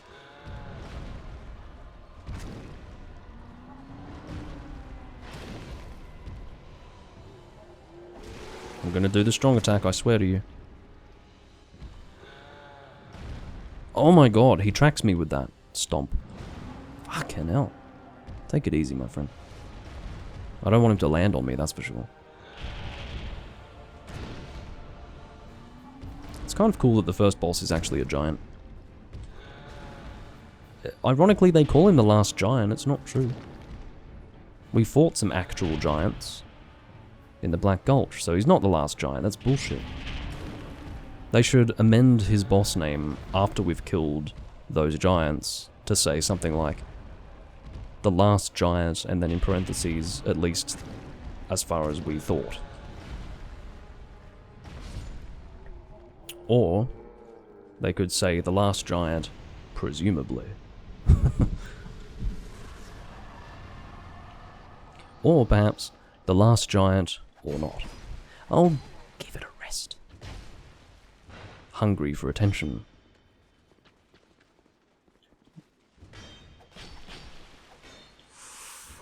Wow. Patience. The first last giant. The next to the last giant. Alright. We have our giant soul. I don't know where we go for this. Oh, it is trade. We actually saw it as an option. That's actually kind of cool that you can see all the things that can be traded. It may very well be the case that you can only see things that can be traded if you once were in possession of the soul. But, yeah, I hadn't actually thought about that. Or thought of that. Oh my goodness.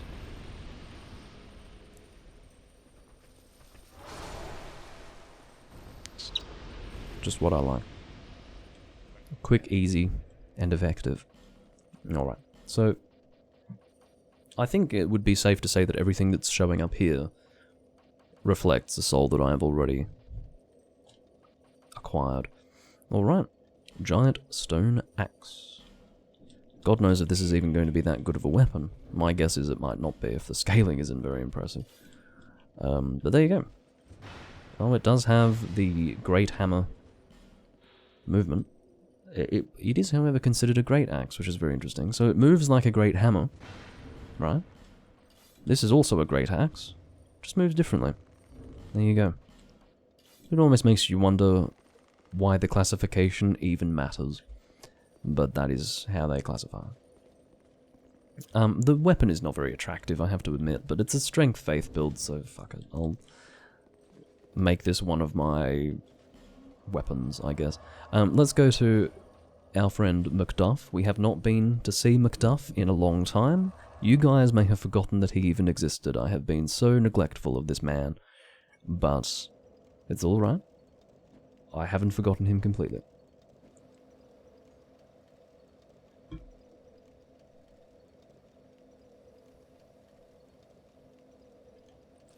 Blunt versus sharp damage? It's possible. Do you think if it's a more of a blunt instrument, maybe it would have this movement, whereas something with a sharper edge would move like this? I don't think that's a bad assessment at all. That makes a lot of sense.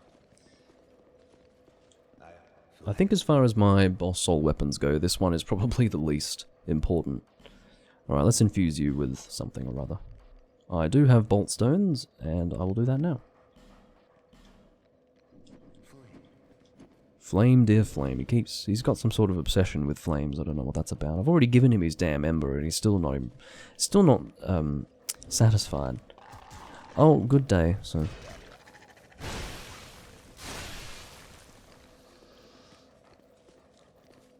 don't know what's cooked his goose. Hello. Bonjour. What's dog in French again? I can't remember. Oh well.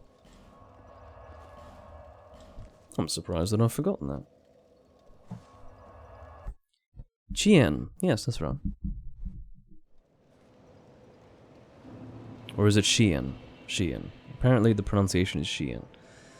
I do have a Canadian in the chat, so I'm sure that if I have any French questions, just by virtue of the fact that you live in close proximity to French-speaking people, you should be able to be of assistance.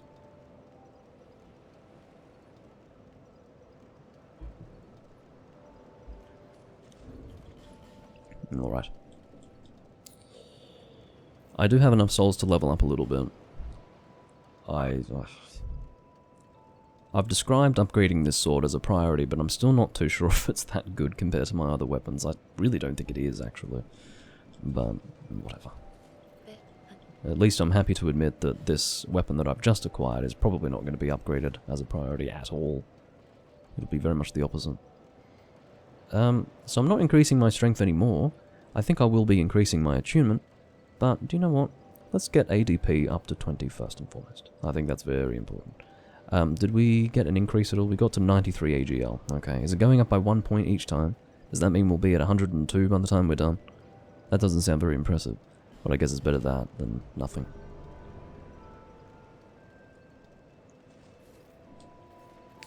Yeah, I don't know all that much French myself. I can't construct a French sentence. I know some French words, but I cannot construct a fucking sentence in French.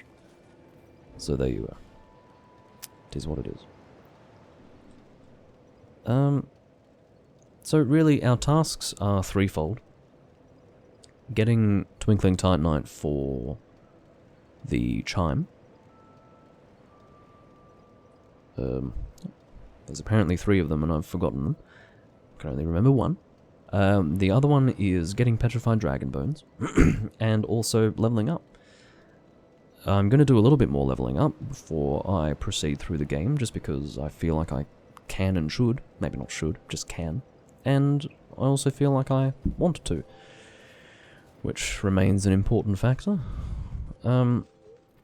Yes, there is the Sunlight Covenant, but again, I'm going to wait until I get all of the Twinkling Titanite that I need before doing that. So, purely for the reason that I need to be in the Champions Covenant to effectively grind things, I am holding off on leveling up the Sunlight Covenant for now. It's just because I don't want to deal with the inconvenience of leaving and rejoining Covenants. It's a bit lazy of me, but it is what it is.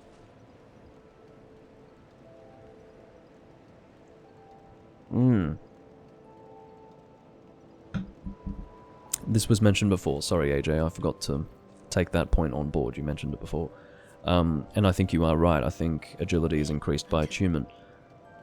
And does that relate to casting speed as well? I think, yeah, casting speed goes up, and so does agility. So, alright, let's focus on attunement then. Thank you for steering me in the correct direction.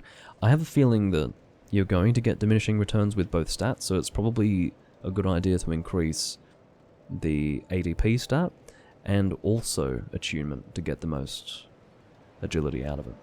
Probably. Let's do some Giant Lord. Not much, maybe 2 rounds, something like that. Did I get my Titanite? Let's find out. What does a Doom Link mean? I'll show you. Well, I won't show you if it's been collected, but if it hasn't been, I will show you.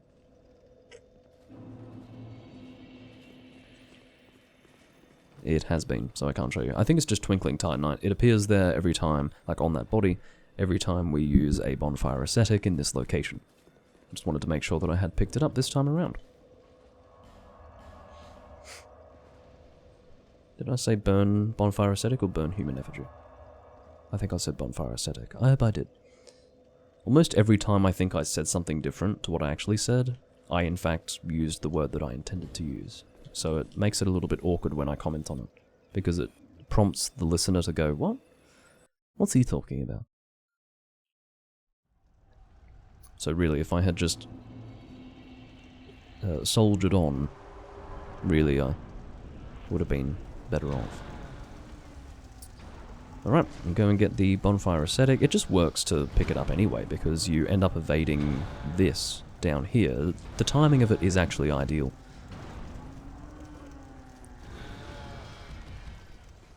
I already have 44,000 souls, so whatever I get from... Oh god. Don't attack me. Time to die. Goodbye. It's always good to get some extra souls there. In fact, I probably should fight the Giant Lord with the Silver Serpent Ring. Not, of course, to get increased souls from the boss, because the Silver Serpent Ring does not affect that. Instead, it would be good to get the souls from the Giants. Just a little bit of an increase, not huge, nothing very exciting or game-breaking, but it again, a little bit of extra souls.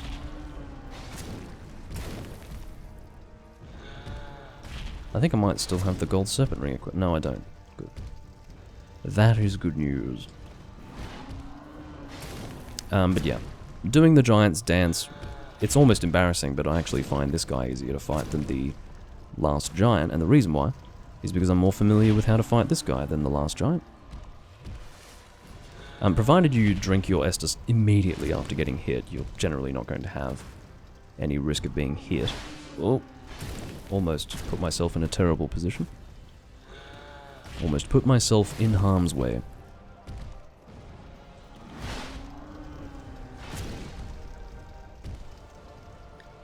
Like I said, it's a little bit cheesy to be able to get so many souls like this, just endlessly killing the Giant Lord. It does cap at 9, but you can continue. Well, the difficulty caps at Bonfire Intensity 9, I think. Could even be 8, but I think it's 9. But you can go all the way up to 99, and then I think you can even go beyond that. It just stops telling you what your bonfire intensity is. So, there you are. It's ridiculous. You can literally go up to max soul level if you were so inclined. I don't know why you would be so inclined. That almost makes the whole thing trivial. In fact, it certainly does. Anyway.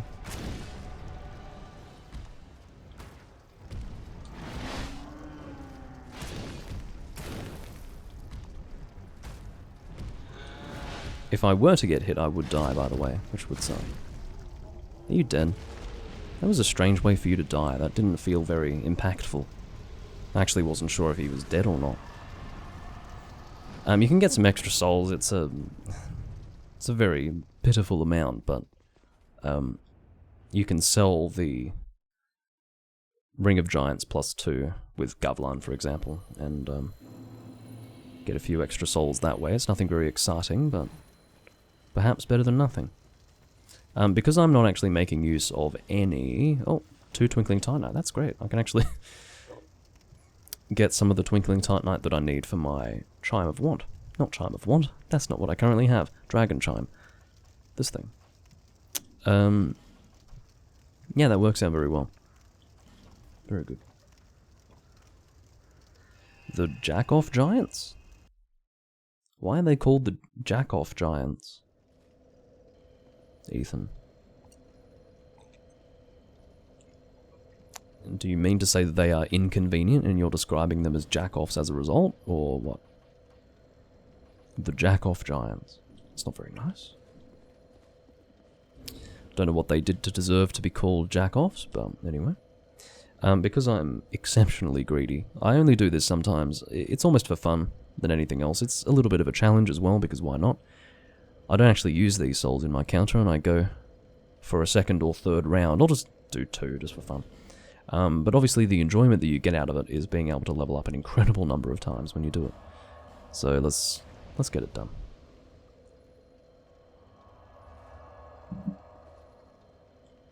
Worst case scenario, I'll just get my soul back if I die, but it's slightly risky.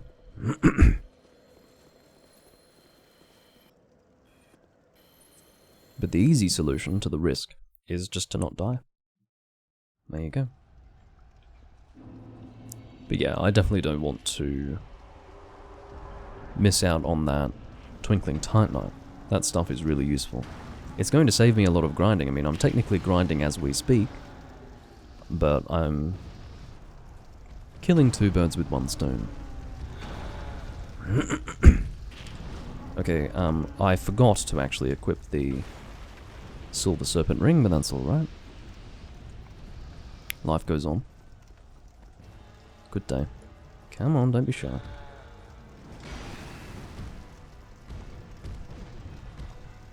What you doing? Ow. Okay, now, man. He's doing a follow-up. What a bastard. What a terrible start to the fight.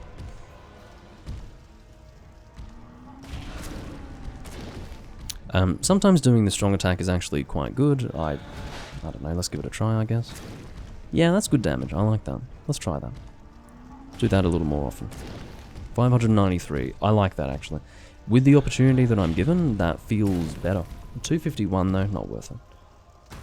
Obviously, the difference in damage is based on whether or not it is considered a counterattack. And I'm dead. There you go. Scary. I've got 323,000 souls sitting right there, so we don't want to lose that. I need to make sure that I go and get that back. But that's okay. This time around, I will equip the Silver Serpent Ring.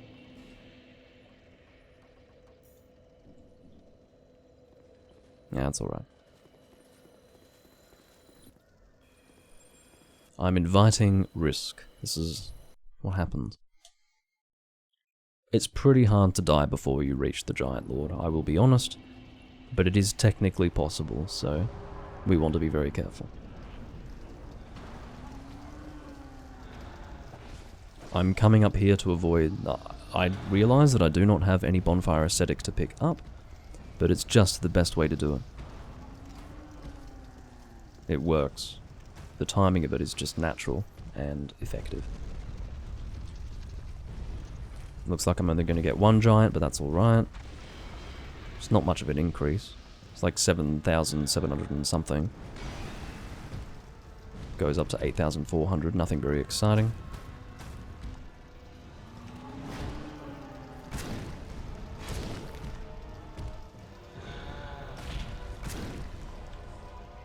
Yeah, my concern is failing to get the counterattack damage on the strong attack. As long as I get the counterattack damage, we're all good. If I attack too soon, then it's just not going to work. That's the point. So, for example, if you attack during his attack, it's just not going to work. I can't fucking see anything. I will have to heal myself up in a moment. That's one of those crazy attacks that you just... I don't know if you saw that, but he literally just advanced forward, and that was a fucking attack that he does. He doesn't do it very often, but it was enough to trick me in that moment. I don't know why I'm struggling so much. Yeah, that's a great way to describe it. Fucking Dark Souls 2 moment. Just an almost incomprehensible death that, quite frankly, makes no goddamn sense. But anyway. Let's try that again.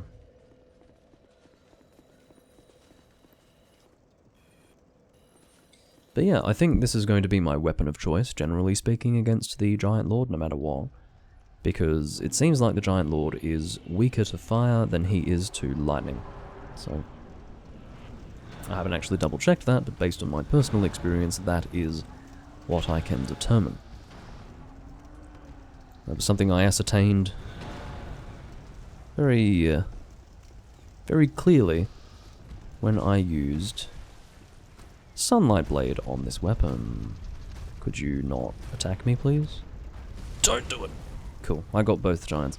The benefit to failing repeatedly with this fight, by the way, is... or one of the good things associated with that, is that I am slowly but surely increasing the number of souls that I'm receiving. And, you know, probably not the best. It's not the ideal way to accumulate souls, but, you know, I'm making a positive out of a nasty situation. There's always a silver lining to every cloud, as they say. As, what was his name again? Al Bowley would have said.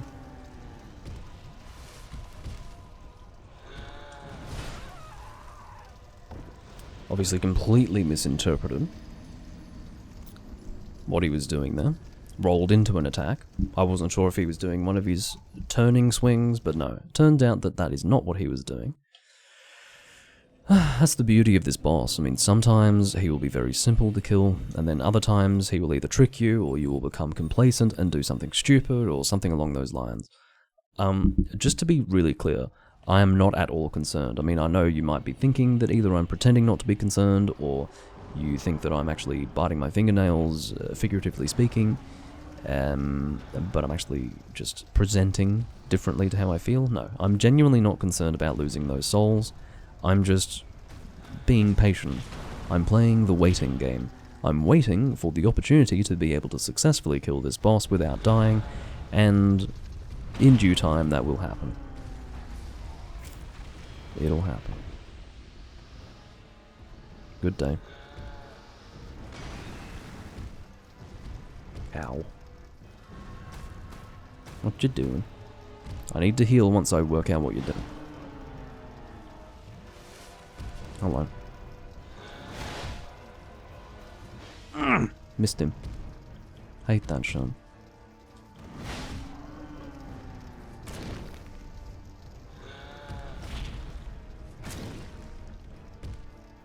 It's good damage when you get that counter-attack, strong attack. So you need to wait for his foot to go down to get the counter-attack damage. I cannot preemptively strike. Or I cannot preempt my damage.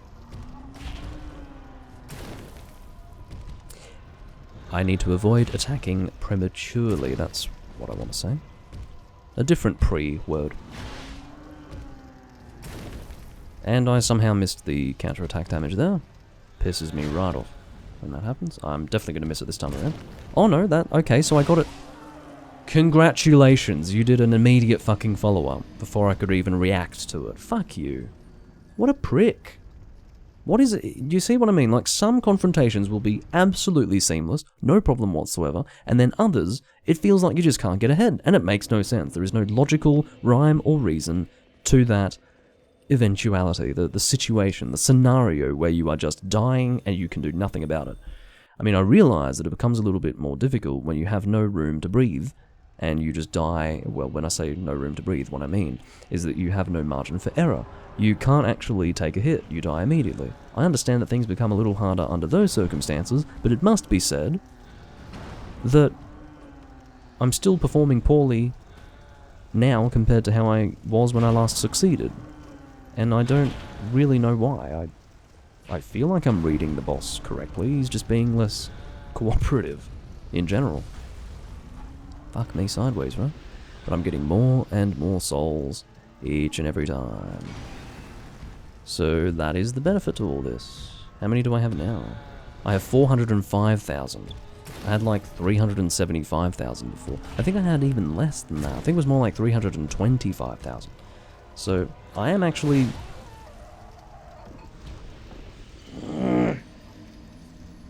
Why?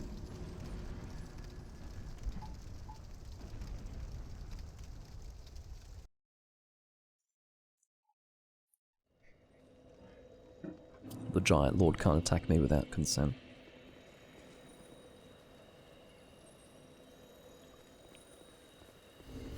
Alright, last human effigy, I'm just going to do it. My intention is, once I actually successfully killed this giant lord, and I've got no idea why I'm struggling so much with this one, it's probably just because I invited the risk, you know. I issued a challenge to the game, or issued a challenge to the gaming gods, and this is what I get in return. It's what you should come to expect, to be honest.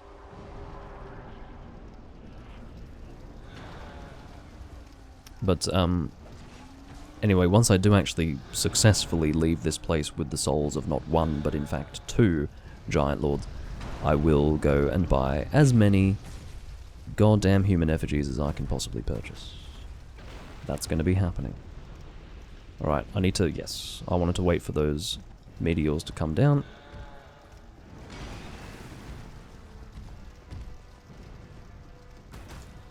Alright, what are you doing? I can't see you. That's scary. Alright, let's do it again. We're actually going to succeed this time. And you know what? I'm going to shut up for it. I think I'm just being really complacent and not reading the boss correctly, despite the fact that I'm actually very familiar with how this boss operates. So I'm just going to shut up and fight it. Gonna let my stamina recover.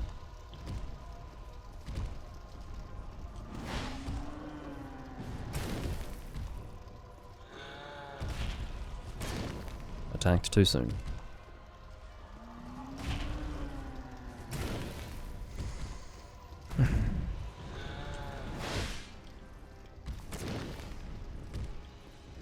Can't see shit.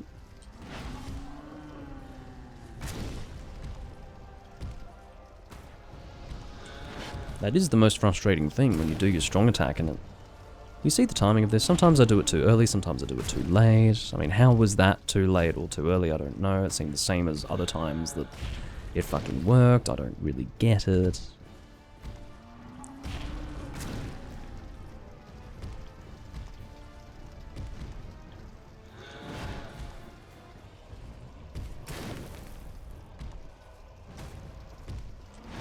I do not like where I'm standing in relation to him right now.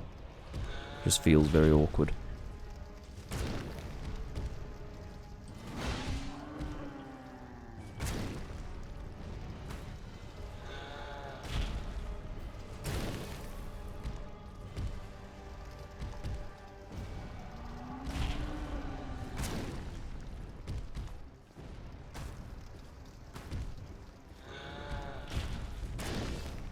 Are you shitting me?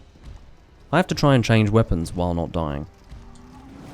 Oh, shit. Do it. Doesn't matter what it is, as long as it's something I can't see what you're doing! Oh, thank God I didn't get hit by the follow-up there. Holy shit. Dangerous business, man. Okay, it turns out that the Black Knight Great Axe can't actually survive a full fight with this guy. I shouldn't be that surprised.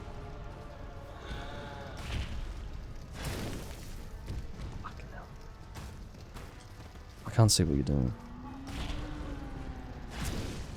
One more attack. One more good counter strong attack.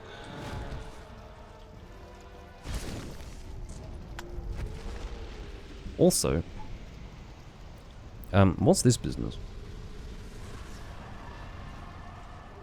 Divine Blessing. That's actually helpful. That's so Dark Souls 1, Divine Blessings. So Dark Souls 1. They're very difficult to get in this game. I mean, they weren't that easy to get in Dark Souls either, but even harder to get here. A Divine Blessing will fully heal you with one pop. That's how they work.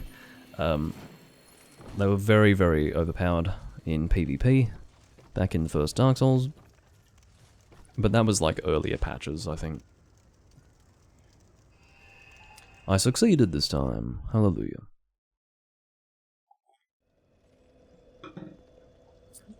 Just to show you my souls, because it's a whole lot of fun to have this many souls. 716,903. Yummy, yummy. It is indeed what I like.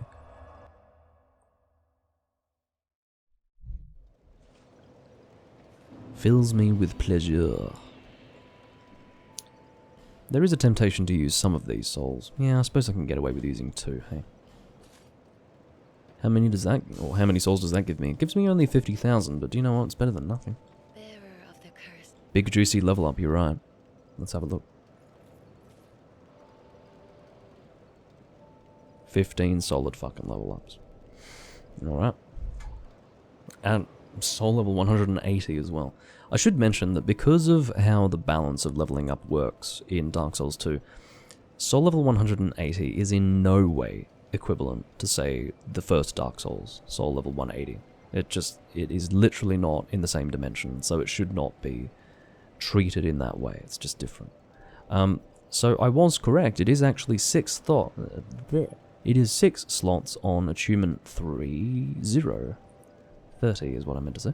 But you can see we are getting diminishing returns here. So it goes, what?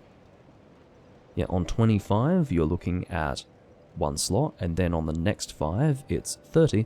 But if I take it to 35, I do not get another slot. So we are getting diminishing returns after 30 points, but admittedly we are getting diminishing returns from 10 to 20 as well, so it's to be expected. I think I'm going to keep it at... Yeah, look at that. Look how much less agility I'm getting from attunement. That's incredible.